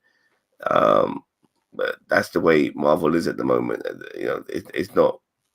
It's not leaving me breathless like it once did. It's just very average. I honestly feel like they did kind of break the mold a little. Like not break the mold, but like they went outside the mold a little bit, because I mean, I was expecting all the people who died on the Witch's Road to come back at the end with some magical, comeback or whatever, and they didn't. Like they died, they gone. Like they didn't come back as ghosts. And I know again they kind of subverted that with the Agatha thing, but I don't know. I think they kind of really. This one is kind of I don't want to call it a sleeper hit, but like a sleeper pretty good. You know what I mean? Yeah, like they do all of that, but somehow the show just felt still very average, regardless of all of these clever moments. And I think because once again they fucked up with the final episode. I think that might have been the reason. If they didn't have that final episode the way it was, maybe I would have appreciated it a little bit more. But let's read some comments. Okay. Daniel Vance loved Agatha all along. I thought Agatha all along was a great segue into Vision Quest and Secret Wars. And then he also says when Agatha is talking about becoming a ghost because she can't bear to see him, he's not talking about her. She's not talking about her son. She's speaking of Mephisto. He gave her the Darkhold and will appear in Ironheart. So I agree with you on the whole Mephisto thing. I do think that this show did not take big enough swings. You know, the Lady Death thing was a pretty big swing, but like, yeah, we didn't see Wanda again. You know, we didn't see Tommy. We didn't, you know, we didn't see Mephisto. And I really feel like those are three things that we should have seen by the end of the series. At least seen, maybe not encountered, but at least seen. You know, so I do agree with you. Do agree with that. That's why I felt like this was kind of a little like it was above average because of like the writing and the tone, and I thought some of the twists were good, and the acting was great. I love Catherine Hahn. Like she is Everyone's great, and Aubrey Plaza, man. I think I've got a new crush right now. I mean, she's just cool. I just love her. She's like proper sex appeal. She's not just a beautiful woman. She's very sexy, and yeah, I got a new crush on her. Have you seen some of the stuff online where like she's I can't remember. I think Elizabeth Olsen did something to her, and like the look she gave her of like don't do that unless you're gonna finish it. I was like, holy shit! I was like, that was definitely, but yeah. Parks and Recs, huh? Fair enough. Yeah, the acting was great. I liked Catherine Hahn. I liked the guy playing Team because I recognized him from was it Sex Company. I recognized him from. Billy Maximoff. Him from somewhere anyway. He was pretty good. Yeah, I recognized him from somewhere. I the don't only know where. guy in it, I think. Can't think of it. Yeah. It's just that, as I said, it's just the.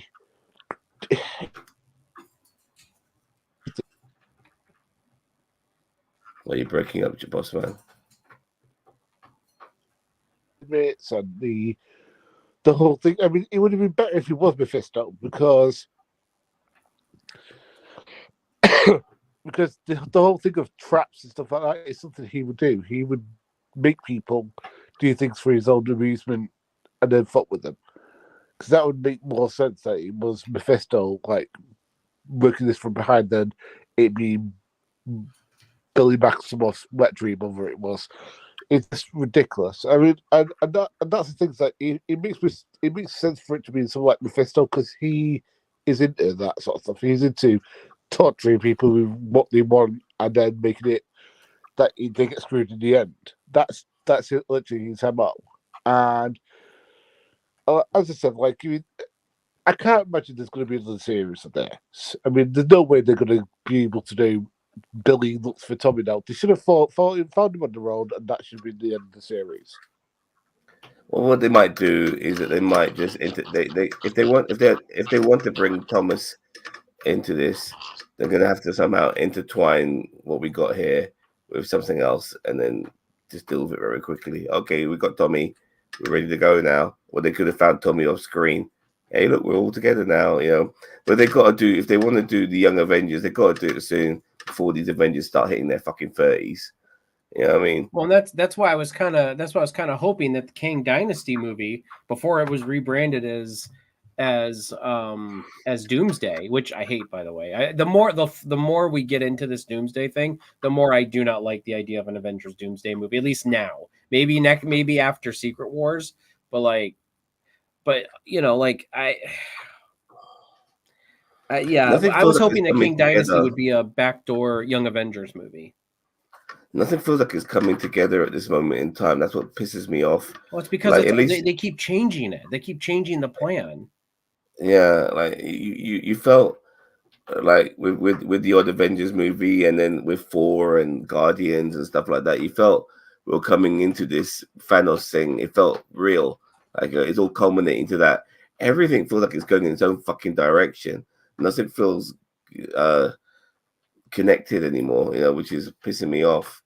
Mm-hmm. You know, like I think I saw the Daredevil trailer, and I think Kamala Khan's dad's in that. That's about it, you know.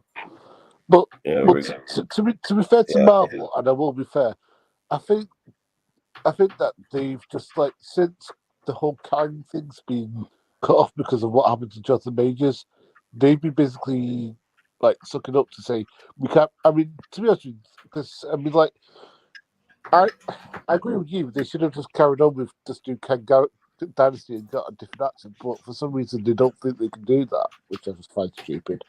Because they did it with what's his name with James Rhodes when it turned it from Terrence Howard to Buddy John Yeah, but Trudeau. that's the second movie in the MCU, dude.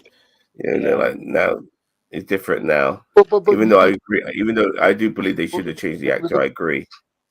you can do it with the multiverse. You can just say he was perceived as this, but now because of maybe some goals awry within the time, whatever the time shit, you can just say he now looks different now. You can do some like Ty Well, Daly. they had that with Bruce Banner as well. Remember, Edward Norton originally played him.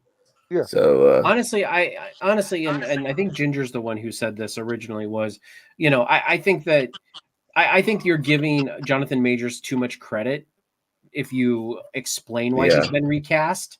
You know, like I think you just recast him and move on. Don't you know? 100% agree. So 100% agree. that's why I'm saying I think they should have stayed the course, recast Jonathan Majors, and just stayed the course. Did Kang Dynasty, did Secret Wars, and then the next Avengers movie could be Avengers Doomsday. I don't even want to get on that topic, but still, it just some of the earlier stuff just didn't work as well. Like there should be a Shang-Chi sequel right now on the horizon. You know, there should be a trailer for it right now. Nothing. The Eternals didn't work either, and there's probably a couple of other films that fucking didn't come out firing either. And like what the fuck, you know, like this is like this universe, especially with the multiverse, which is making things so convoluted. You know, and I'm a big fan of parallel universes and stuff like that. I love it. Did you ask him what our marks are for Agatha? Agatha, I'm gonna give it a good mark, but that final episode really fucking pissed me off. It made it a good show. It made a 7 out of 10. I mean, I can still give it a 7 out of 10, but that final episode probably made it a 6. Yeah, 6 out of 10 for me. Okay, I'm gonna go for a 7. That's where I was gonna settle at because, as I said, I thought it did really well. I think it subverted some of our expectations, but at the same time, yeah, there were some things in there. I'm like, really? Like, okay, I guess we're doing this. The first episode was god awful. I did not. It was better upon second watch, but like after a couple weeks of, I watched it again, and I'm like, yeah, this is still not that good. I didn't like that first episode at all. Okay, and I'll give it a 5, just because I did like Catherine Hahn. I did like the guy playing Teen, and there was enough good stuff. I like the chemistry between Catherine Hahn and Aubrey Plaza enough. It's just that some of the stuff was just stupid, and I just like, Mum could do better than this. And the thing is that the only reason that it's probably getting that lower mark is that I compared it to Penguin, and it doesn't stack up to it at all. Yeah. Okay. Well, I guess that's it for our review of Agatha. Let us know what you think down below in the comments, and we will catch you guys in the next one for this review. Catch you later. Yep. See ya. Yeah, Ginger wanted us to do a sign off, so I'm like, okay, I'll just do kind of a generic dumb sign off. Yeah, when you edit it later. I'm gonna answer this guy. If we are a Nazi cult, that falls down to the humans are stupid. You are a Nazi cult. Your entire rhetoric is white supremacist in every way, but people are so disillusioned with the current system that they'll just go to the person who has the simplest rhetoric, and that's what they are. And we can see that they're a Nazi cult, but those people, okay, the Jews are just the Zionists who are just siding with the party that's going to help blow the shit out of, Arabs in the Middle East and solidify Israel further. So there's that. And again, with blacks, same thing. They don't see what we see. They just hear the kind of crap that the media feeds them about Trump. and they just hear about, oh, he's anti-establishment and he's all this, and the amount of misinformation that gets put out there in social media, that's what people see. They don't see what we see.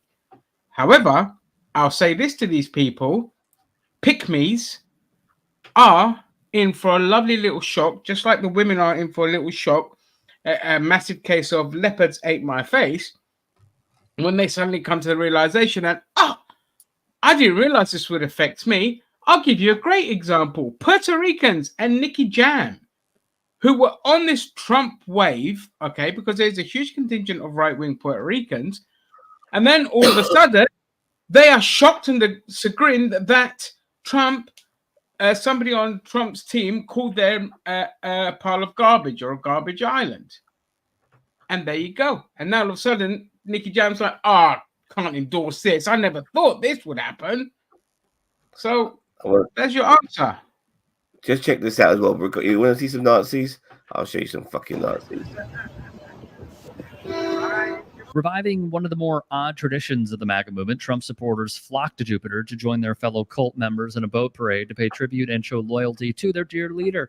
Veteran Trump confidant Roger Stone, who was recorded saying that he wants armed guards placed at polling locations, wrote on Twitter that this parade would be, quote, the mother of all Trump boat parades, and he wouldn't be entirely wrong, but it's probably not for the reasons he thought it would be. There we go, baby. There we go. White power. Hell, Trump. Yeah. Make America white again. Woo, woo, woo. So America was never white. We're out here in Jupiter, loving it, loving the good blue skies. Woo! Make America white. So I do want to just preface this though, is that there we go, man. My pillow, 1488. Trump himself has said that Nazis weren't that bad. Hitler wasn't that bad. He surrounded himself with yes men, so it's okay. So I'm sorry. Like, if I had Nazis flocking to support me, I would start to question my policy right there. And the Klan. There are clips of the Klan at Trump rallies as well. If these are the people that are supporting you, then yeah, you're a fucking white supremacist racist scumbag. By fucking Nick Fuentes, who is a Nazi. He's we've seen your Proud Boys and all these kind of fascists going out there with white power rhetoric, and it's as simple as that. And Dutch, you have to understand just how fucking stupid humans are and how they're not privy to all the same information that we are. So they don't see the Puerto Rican rally. I mean, the Nazi rally in Madison Square Garden, not the one that they hosted in the 30s, but the recent one, has done fantastic job in kind of illuminating, because they finally overstepped the mark by calling an entire it's not really a state. I don't know what you would call Puerto Rico, a colony. It's a territory. A colony. And so, when you insult an entire American colony, then it's a bit hard to kind of sweep that under the rug. And so there we are. And that's your answer. It's very simple. Moving on. Very quickly, they're very stupid because they forget that Puerto Rico is America. It is part of America. But these people are so stupid. They think Puerto Rico, foreigners, illegal immigrants, whatever, Latin. You have to be crossing the border illegally, and that's how stupid they are. Which is why they made that comment in the first place. Also, Dutch, just to say there. Oh, never mind. 5 watching. We had a lot more people here when we were talking about politics, and when we started talking about nerd shit, they just buggered off because all they are a bunch of cultists anyway. So exactly. So they have to defend their man's honor by spray painting Trump 2024 on the water tower. Yeah. Okay. Did you guys see the Marvel sizzle reel? I did. Okay. All those shows coming up. Yeah. The only thing that excited me was Daredevil. It actually looks pretty decent. I saw the leaked trailer as well that came out. And it looks good. It looks like they're proper going in hard. How's Kamala Khan's dad still in the fucking universe? He's a nonce. He's in Daredevil. What do you mean he's a nonce? Did the guy actually get caught out as being a nonce? Well, there was. I have to be honest with you. There was speculation of him being like doing some shady shit. Well, And maybe it led to nowhere. I haven't heard anything on it since the yeah, I'll be honest accusation. with you. I haven't even I heard agree. anything accused of anything. Yeah, until But, yeah, it's like a if Jonathan you Major situation. Until something gets proven, they don't have a legal right to kick him off the You saw the- projects. But if you saw, just saying, if you saw the trailer, he was in that trailer. Very briefly, Yeah. he was with Matt Murdock, which is a good connection of the universe, which is what I want to see more. I want to see more of that cohesiveness of the universes. Maybe that's why he was Bring it there. up. Maybe he was going to sue somebody for accusing him of being a nonce. Yeah. But yeah, I do like the look of Daredevil. Nothing else. Again, I'm really fucked off with the race swapping of Wonder Man. That did piss me off. I'm not gonna lie. I know a lot of people don't worry, but it just because Wonder Man was like a good chunk of the MCU, the Marvel comics, and just like that bugs me. But I'm hoping it's good. Like I love it. That's the actor that I wanted playing Kang when they would have recast him. That actor, because he's the one who played Black Mantis and was the only good thing in the Aquaman films. And he would have been my top choice for either Kang or Blades. Like either way, he's a great actor. I'm sure he's going to do a fantastic job with Wonder Man. Whether the show's going to be any good, I'm surprised to see Trevor in it. Yeah, Trevor was. Yeah, I mean, there's that connective tissue again. So, I mean, interesting. I mean, it looks like it's like the acting world and stuff like that, which is why he's in it. Well, that's Wonder Man is. Yeah, he was just it was like a wannabe actor or an actor who just ended up with like powers. Oh, but his brother is related. He's also related to the Grim Reaper. Reaper, yeah, who's an Iron Man enemy, and also he's had multiple relationships with Scarlet Witch, so that might be interesting for WandaVision. I'm excited about the Wonder Man show. I want them to do it right. I just don't want them to be like, I don't know, like I agree with Zam. The connective tissue for a lot of these things are not there, and I think they're scared to put a lot of this connective tissue in there just because they're like, we don't know where this is going overall since they redid the Kang thing, and we might see maybe post Fantastic Four when that movie comes out, maybe we'll see more connective tissue. But the problem is that for the past 3 years, they've been so wishy-washy on connecting everything because they don't know where they're going with the whole Jonathan Majors thing coming up and all these other things about changing everything. It's just like they've just been so, inconsistent with a lot of some of these things. At the end of Eternals, we had Thanos' brother, didn't we, making an appearance, and nothing at all. And I'm still going on about that fucking giant frozen space alien sticking out of Earth, which I'm still going on about that, because it's a big fucking deal. Nothing. Well, I think that's going to be resolved in Brave New World. Is it Brave New World or Armor Wars?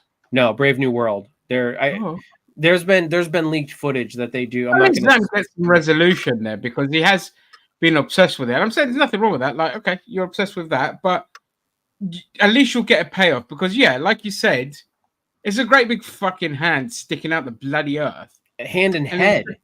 Now, I understand if they just ignore the Eternals movie because it sucked and they just didn't want to acknowledge it, then that's a good reason to ignore the hand thing. But they're not, and they're bringing it into it, and it's just going to be interesting to see what they do. Ignore the Eternals. Let them just fucking live out in obscurity. Fuck them. But that giant frozen thing needs to be acknowledged. In the Indian Ocean? That's why Zam's obsessed with it, is because it's in the Indian Ocean. That too. So racist colonizers coming from the core of the earth, people away. They must be crushed. Like I said, when we're watching the Marvels, like we never fucking saw it there. Like they should have a clip of Earth and this thing sticking out, but no, none of that at all. Like when they're that space station. In a throwaway newspaper article in She-Hulk. That's it. Yeah. That's the only thing we've seen of it. So, and the thing is it goes back to the point of setting the Eternals in modern times was the biggest fuck up that they did. Because if it took so much 1,000 years ago, The giant hand could have come out, and then somebody come and collect the fucking giant hand. It disappears, like it erodes away. People wouldn't have known it fucking existed, or they could have been like, it could have added to like the mystery of it because there would have been illustrations of like sailors and all this kind of shit, and they'd be like, what the fuck was this kind of thing? And They should have you made the know, all Eternals a this kind of series as well. They should have made it a Say that series again? because they should have made Eternal a series because I don't think there's so. too many. There's No. too many characters. There's too many characters for us to get to know in a short space of time. You know, in a series. But then we you can get to the acknowledge them all. Inhumans, like that. The Inhuman show was the exact same thing. Like Eternals and Inhumans would have been the exact same thing. I agree, but maybe you get a second chance to make it work. They didn't make it work. You know, like when you got all these characters and you don't know anything about them, then that's one of the reasons why I think Eternals also failed as well. Like when we got the Avengers, we had a decent enough time with all these characters in their own movies, and a couple of them introduced in those films like Black Widow and Hawkeye, to get to really appreciate them in the final Avengers movie because they had their own film to bring them into the forefront. You can't give all the Eternals, which is why I mentioned the series. You get like 6 or 7 episodes, get to know them, and then maybe getting them involved in the movie later on. No, the only Eternals people I want to see again is Angelina Jolie's character, and I think the Speedster was pretty interesting. Like I think The she, Death Speedster. yeah, the Deaf Speedster. I think it's interesting. Like I think basically the people who had disabilities, because didn't the Angelina Jolie's character had like some kind of disability too? Yeah, I mean, Athena was basically she had schizophrenia. Yeah, so and it was so good in that movie when She was a stand-up. when the other guy died, and oh man, that was so good. I've had Cersei. Yeah, in my Like cab. one good part. Yeah. I've had Cersei in my cab. Yeah, Cersei. Who cares about Cersei? I'm sorry. Like they totally missed. Emma Chan is beautiful, by the way. She is, but that doesn't mean she needs to, like her character was done well. Yeah, that's just not relevant. You know what I mean? Someone's beauty is just not relevant to the fucking. I know, but I couldn't help but mention that. But I've seen it. I've seen her in the flesh. More on screen because it's Gemma Chang. Who, you know what I mean? Yeah. So yeah. There's a Spider-Man animated thing which we didn't really get to see much. I'm not fussed about that. Again, when it comes to Disney animation, they just unless you have a strong motherfucker like the guy that did X-97. Just a tangent here, Ginge, before you continue talking on these other things. They are going to talk. There's rumors of them continuing the animated series from the 90s, like they've done with X-Men. They're going to do that with Spider-Man. Mm-hmm. Which would be great. Everyone says that was the original MCU, Spider-Man, X-Men, Iron Man, Hulk, all of that were in the same universe. So I would love that because that out of all the Spider-Man they've done, that's the best one. That's the one from the 90s. Yeah, I would love to see that whole animated universe return. Like you said, Iron Man, Hulk. But they just need to do it right. They need to freaking make it work. Yeah, they need to get the right people in there and then just have its own kind of animated universe thing. Yeah, which I love that. The voice I think. Sorry, Sam. I think given the success of X-Men '97, it's a given that this is going to happen. I think you are going to get Avengers. So instead of say Iron Man and Hulk and all that, I think you're just going to get Spider-Man, Avengers, Fantastic Four, X-Men to kind of keep it like slightly more contained in terms of content. And they'd be stupid not to, because they did a great job with X-Men '97, and Spider-Man was fantastic, and I want to see that return as well. And you can have the new animated series, which I hope is good, but it's animation. Well, yeah, I mean, with the Avengers, because the Avengers were in the '90s series. It's just they were B and C list characters, like. Mm-hmm. So yeah, and they were spread out. Like Captain America showed up in X-Men. He showed up in. He did show up in Spider-Man too. Spider-Man. Mm-hmm. Yeah. I don't know if he showed up in Iron Man or Fantastic Four, but Iron Man had quite a good chunk of the Avengers. It had Hawkeye, it had Scarlet Witch, it had Rhodey, and didn't it have Black Widow at one point in Spider-Man? It had Black Widow. It had Spider-Woman, Spider-Girl as well. So it had a good chunk of the Avengers was already in that, you know, and yeah, Spider-Man and His Amazing Friends 1981 reboot. I'd love that. I had such a bring crush Iceman on in. Firestar. I had such a crush on Firestar, you know, as a kid. I was just like, "Ooh, so much camel toe! It's awesome." Captain America, Doom, Firestar, Iceman, and Red Skull. See, I want to see a return of the '60s version of these cartoons, but just comedies, just as comedies. You know, like how just bad the animation was there, but bringing them back as just comedies, a bit like they did with Space Ghost, Coast to Coast kind of thing. Bit like that. I'd like that. That would be fun. But that's what. See, this is the most frustrating thing with Disney. They're supposed like legendary animation kings, and the output we've had of Spider-Man is of Marvel animation is the garbage. What if? And now X-Men '97. We haven't really had much else. They're so fucking stingy with the animation. It's frustrating. So now after X-Men '97, I'm hoping they just go. Here you go. Well, I think they've said What If season 3 is going to be the last season, and I think it's coming out this December. They have not. See, I disagree with you. I wouldn't say that What If has been like fantastic, but I don't think it's as bad as you make it out to be. You've only seen like 2 episodes. Yeah, I don't mind it. It's all right. And I've tried, but it's just shit. I can't. I'm a big fan of the What If scenario. And I like how but the problem with this What If is just we're doing it with the established MCU characters, and that's what pissed me off. I was just like, well, I think this season and the 3rd season they're bringing in some like X-Men and stuff like that too. Like I'll watch.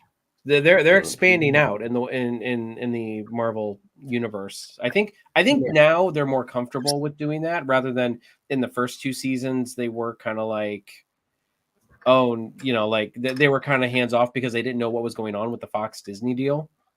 Yeah, that's what I was going to say. Plus, they didn't have the rights yet, as well.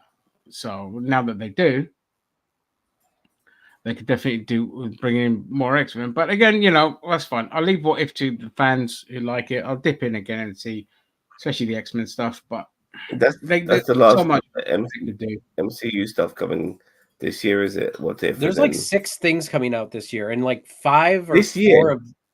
This year, not this year, but like this coming year, 2025. Okay. Because I don't have the list in front of me, but it was like What If season 3. We have What If.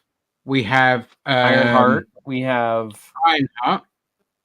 Daredevil. We have. Hold on. I'll bring up the list. Sorry. So we've got Daredevil. We've got Wonder Man. We've got What If. We've got Ironheart. We've got. Okay, so here's the list. I have it right in front of me. Your Friendly Neighborhood Spider-Man. That's the one you were just talking about. Daredevil, Born Again. Ironheart, Eyes of Wakanda, which is it. I don't know if it might be animated actually. I'm kind of looking at the. Oh, is it? I thought that was a live action series. No, it says it's animated. Ongoing Black Panther saga, the animated Eyes of Wakanda series. So it's animated. Marvel Zombies, Wonder Man, and that's all it says here. I thought there was more. Okay. How many was that? 6? They say 6. I mean, Daredevil's going to be almost half a year worth of fucking content. It's going to be like 4.5 months of content. I don't think they're going with the original 18 episodes. I mean, I think they're getting more, but I don't think they're getting 18 like they originally said. How many do you think? Hold 12. on, I'll try to find out. I'm pretty sure it was 12. Maybe 12, yeah. But originally they said 18, you're right, but all right, 3 months, okay, so that's not bad. I mean, yeah. That's too much. Short and sweet. That's how it should work. I don't mind 12. More than 12 gets to be too much in my opinion. Yeah. But yeah, like 18, I was kind of worried. I'm like, ooh. Well, I mean, 12 wouldn't be so bad if it was episodic and it was more self-contained, but as an overall arc, it might drag. I can see where Ginger's coming from. Yeah. Don't give Ginger a foothold. Come on, don't do that. But I'm right, baby. I'm always right. I'm never wrong. In Greek, we're never wrong.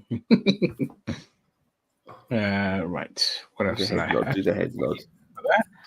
But yeah, I just think I just on the Marvel, like putting a cap on for me for the Marvel. I just think they've got too much coming out this year. Although Eyes of Wakanda being animated, I didn't realize that. So actually, there's only like 2 live action shows coming out next year, which I think is good. Are there any films coming up? There are no films out next year, are they? Yeah. 'Cause Oh Blade yeah. just pushed back. Yeah. There's films coming out next year. Oh This yeah, year, Blade this year and we only had one. Thunderbolts. and Thunderbolts. Yeah, Cap, Thunderbolts, and I thought there was when's Fantastic Four? That's 2026. Is it? Okay. Yeah. Check, but I'm pretty sure it's 2026. It's only 2. I think they're gonna make it to just release 2 films a year now. All right. Please hold. Checking. No problem. But I'll get on to the point of No, why this.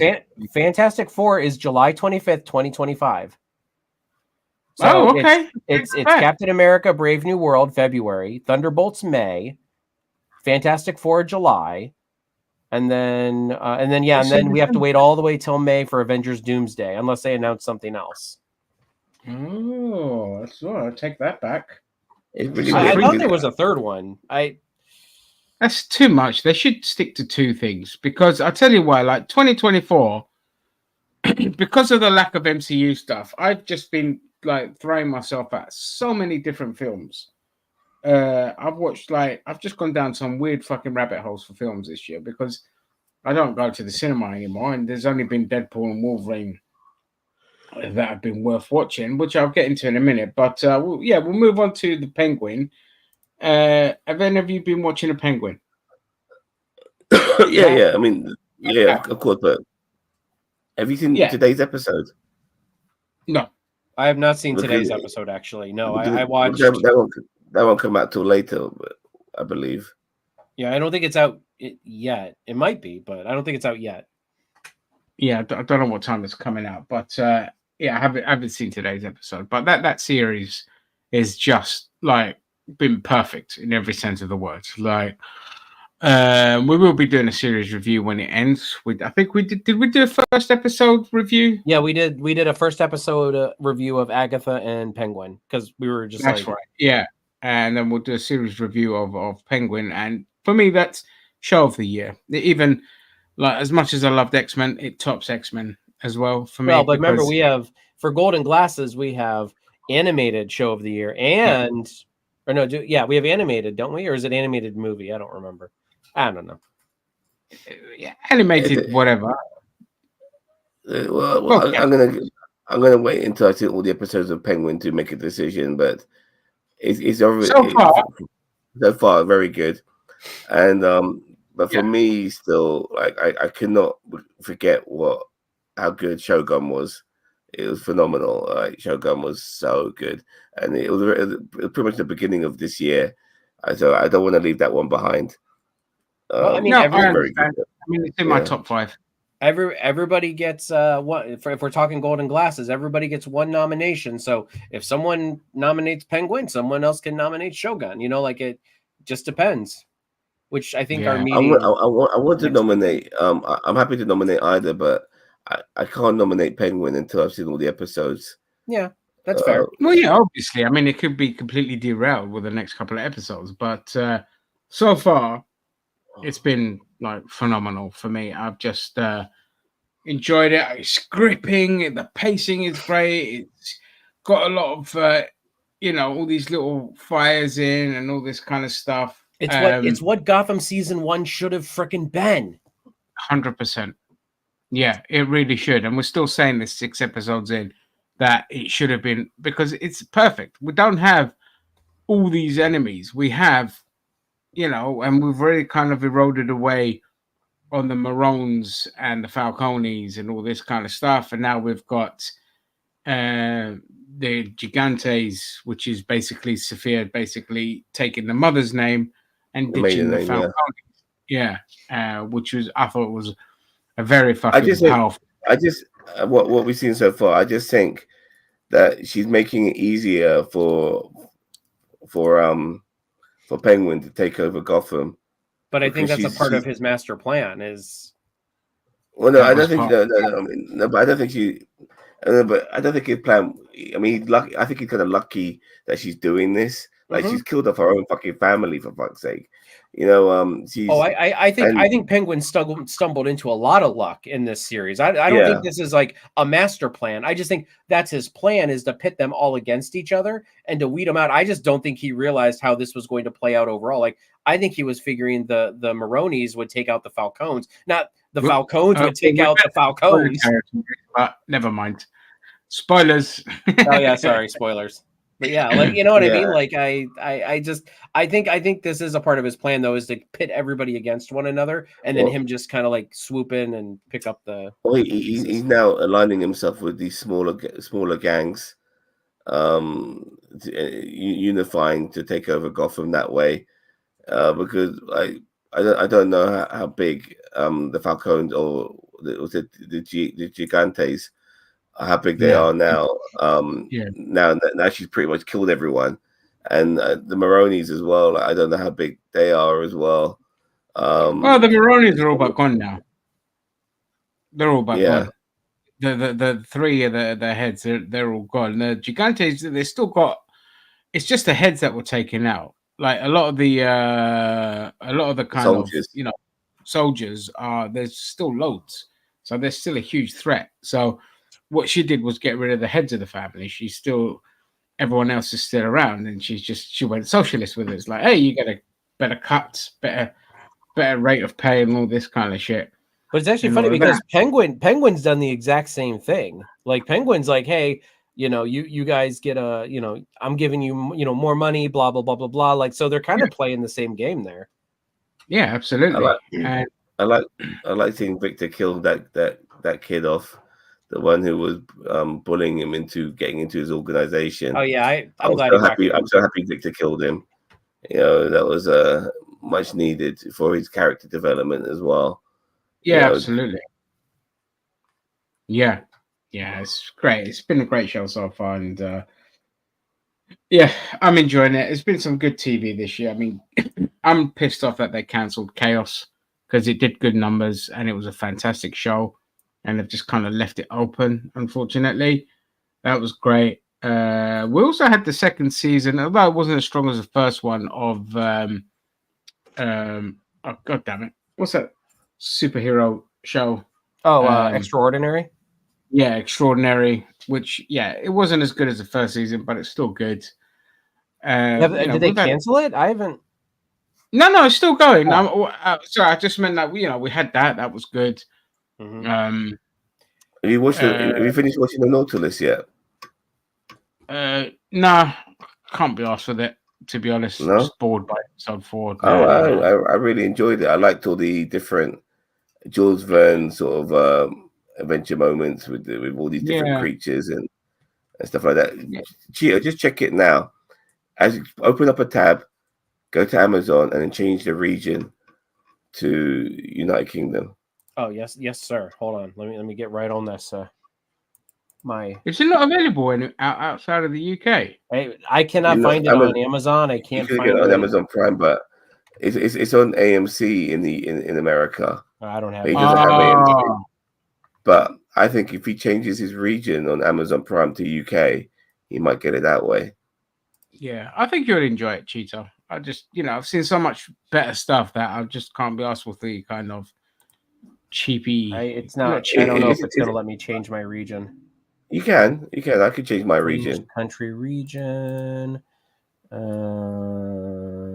United Kingdom. God bless the king. Oh, sorry.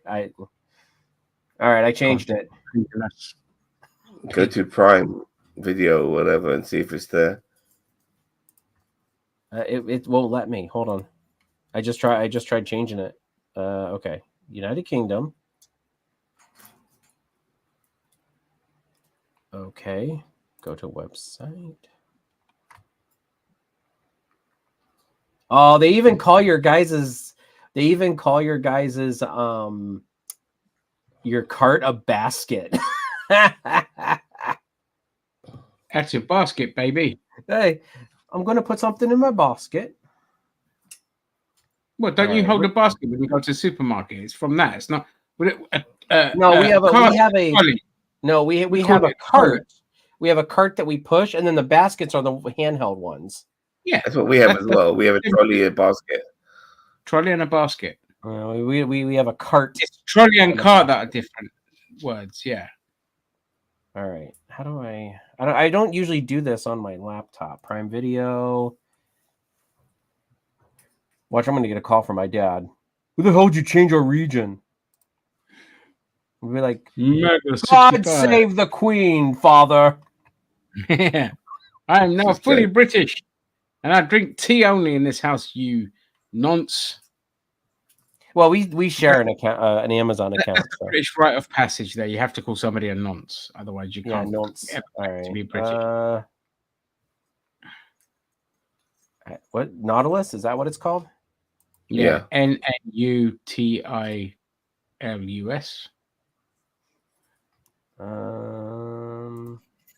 Which is basically just Greek for sailor.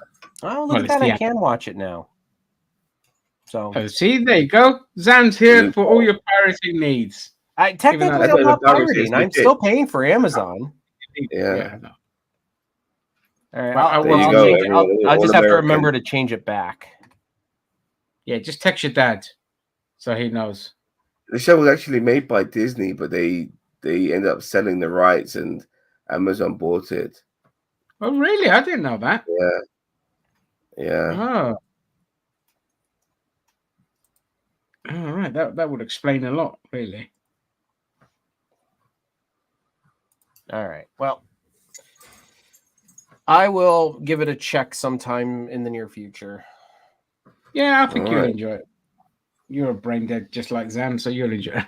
Yeah. It's good. I just didn't. No, I couldn't be arsed with it. Like it wasn't. I'm a big Griffin. fan of Jules Verne and all of that sort of Yeah, stuff. I love Jules it. Yeah, but Yeah. that it just wasn't doing it for me. It's the same as like One Piece. You know, I love the manga or the anime, as you lot call it. I love the anime of One Piece, like the first couple of hundred No, episodes. the manga's the books. I know, but here in the UK, when the first kind of anime started coming out, they were just called mangas here because Oh, Yeah, the we really? used to company, call it manga. You guys Yeah. are so weird. the company was called manga. Obviously, younger generations call it anime as well now, but our generation it was called mangas Yeah. because it was the company logo on the side, so we just called it as manga. Huh, We didn't. okay. There was no term like for anime. It was just Japanese animation, and we just called it manga, which is the same publishers of the magazines, kind of thing. That's why you're here. Well, they don't call these- it that. So now you guys need to invade Japan so you can change everything to manga. Yeah, we will. Fair enough. Yeah, we'll change everything to manga. I mean, I don't. I'll call it anime as well, but sometimes I'll just call it manga. But this show's got like a good steampunk vibe, and it feels a bit like Pirates of the Caribbean as well, which is what I like. As long as there's no it, Johnny too. Depp. I hate Johnny Depp. There's no Johnny Well, Depp. I can guarantee Jules that. Verne was like the father of steampunk. You know what I mean? That's why. Yeah. Yeah, it's got the.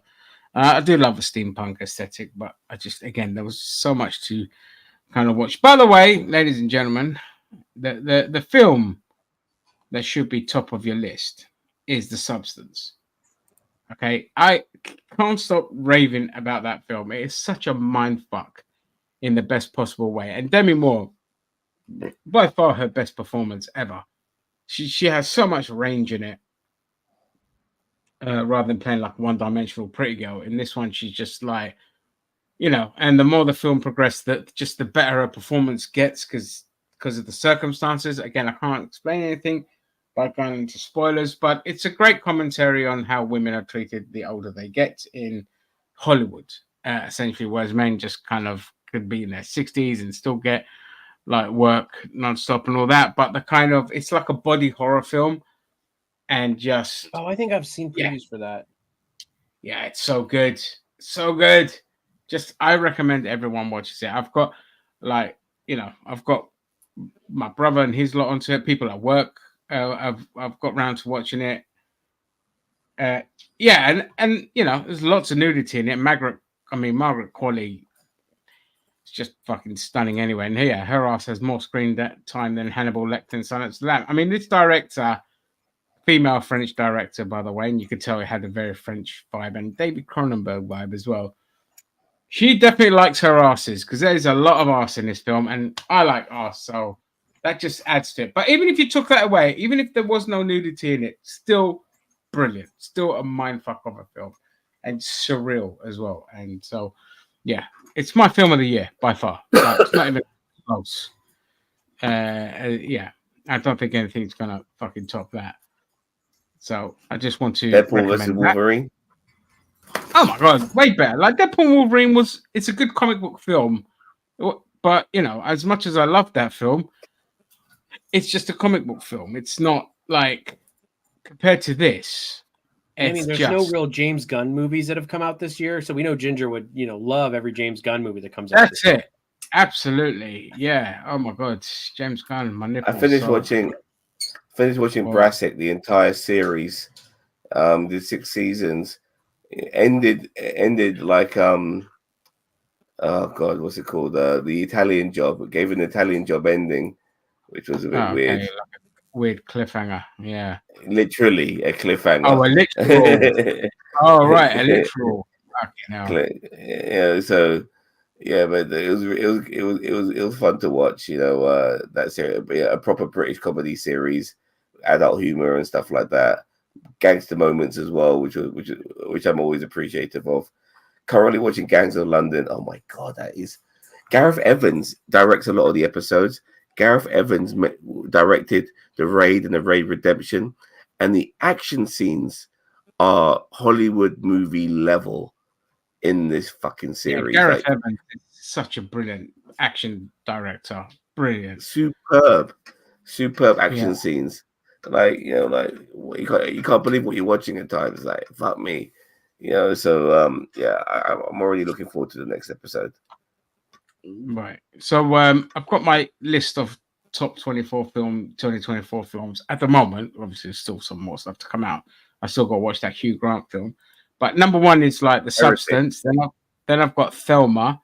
Then I've got Love Lies Bleeding, and then I have Deadpool and Wolverine. Like that just shows you the quality of these films, because it's not just about here's some fan service and superhero stuff. There was so many layers in these films, and the funny thing is they're all like female centric and like on the kind of adversities. All right, Thelma's more about the adversities of getting old.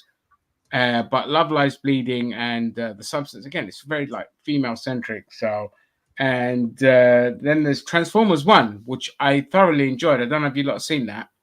It was really good. I've heard it's good. I've actually heard the review. It's really but good. that trailer really ruined it, but a lot of people are saying the same thing.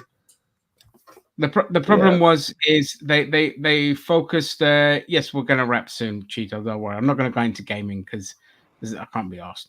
But Transformers 1 was just really good, and if they took Bumblebee out of the film, it would have been an almost perfect film, because that's how much Bumblebee ruins the film. Those stupid child. Bumblebee's usually a reliable character. I think that's terrible. The thing, though. I think Bumblebee's been abused over the past. Yeah. Like over the past decades, that since with the live action ones. Yeah, he's literally the worst thing in that fucking film. Then I've got Wild Robot, that one, and it's like, then there's the Wild Robot, which is another good animation. Really, really good. I watched that yesterday with my nephews again for the second time. So it's great. And then there's Monkey Man, which is a great action film. Monkey Man's all right. Monkey Man's okay. Yeah. I liked it, but I didn't love it.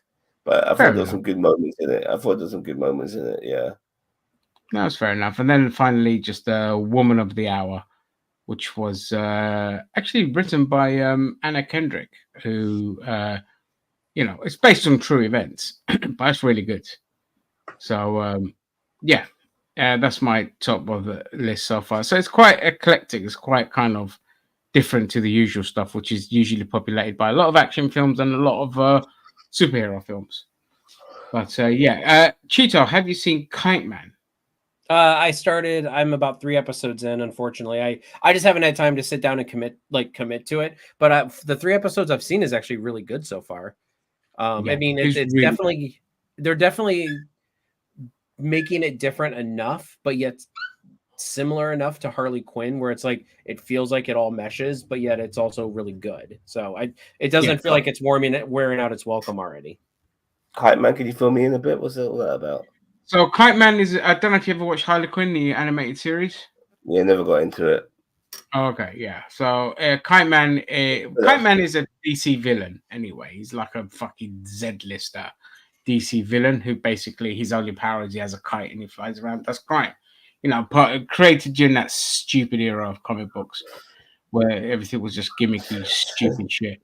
But he was like one of the standout characters in the Harley Quinn animated series, and they've given him a spin-off basically, and it's really good. It's really funny, and they've got like Bane in it, who's another standout character from the Harley Quinn series. I love Bane. So when he showed up Bane in there, is I a almost standout jumped in off the Batman. couch.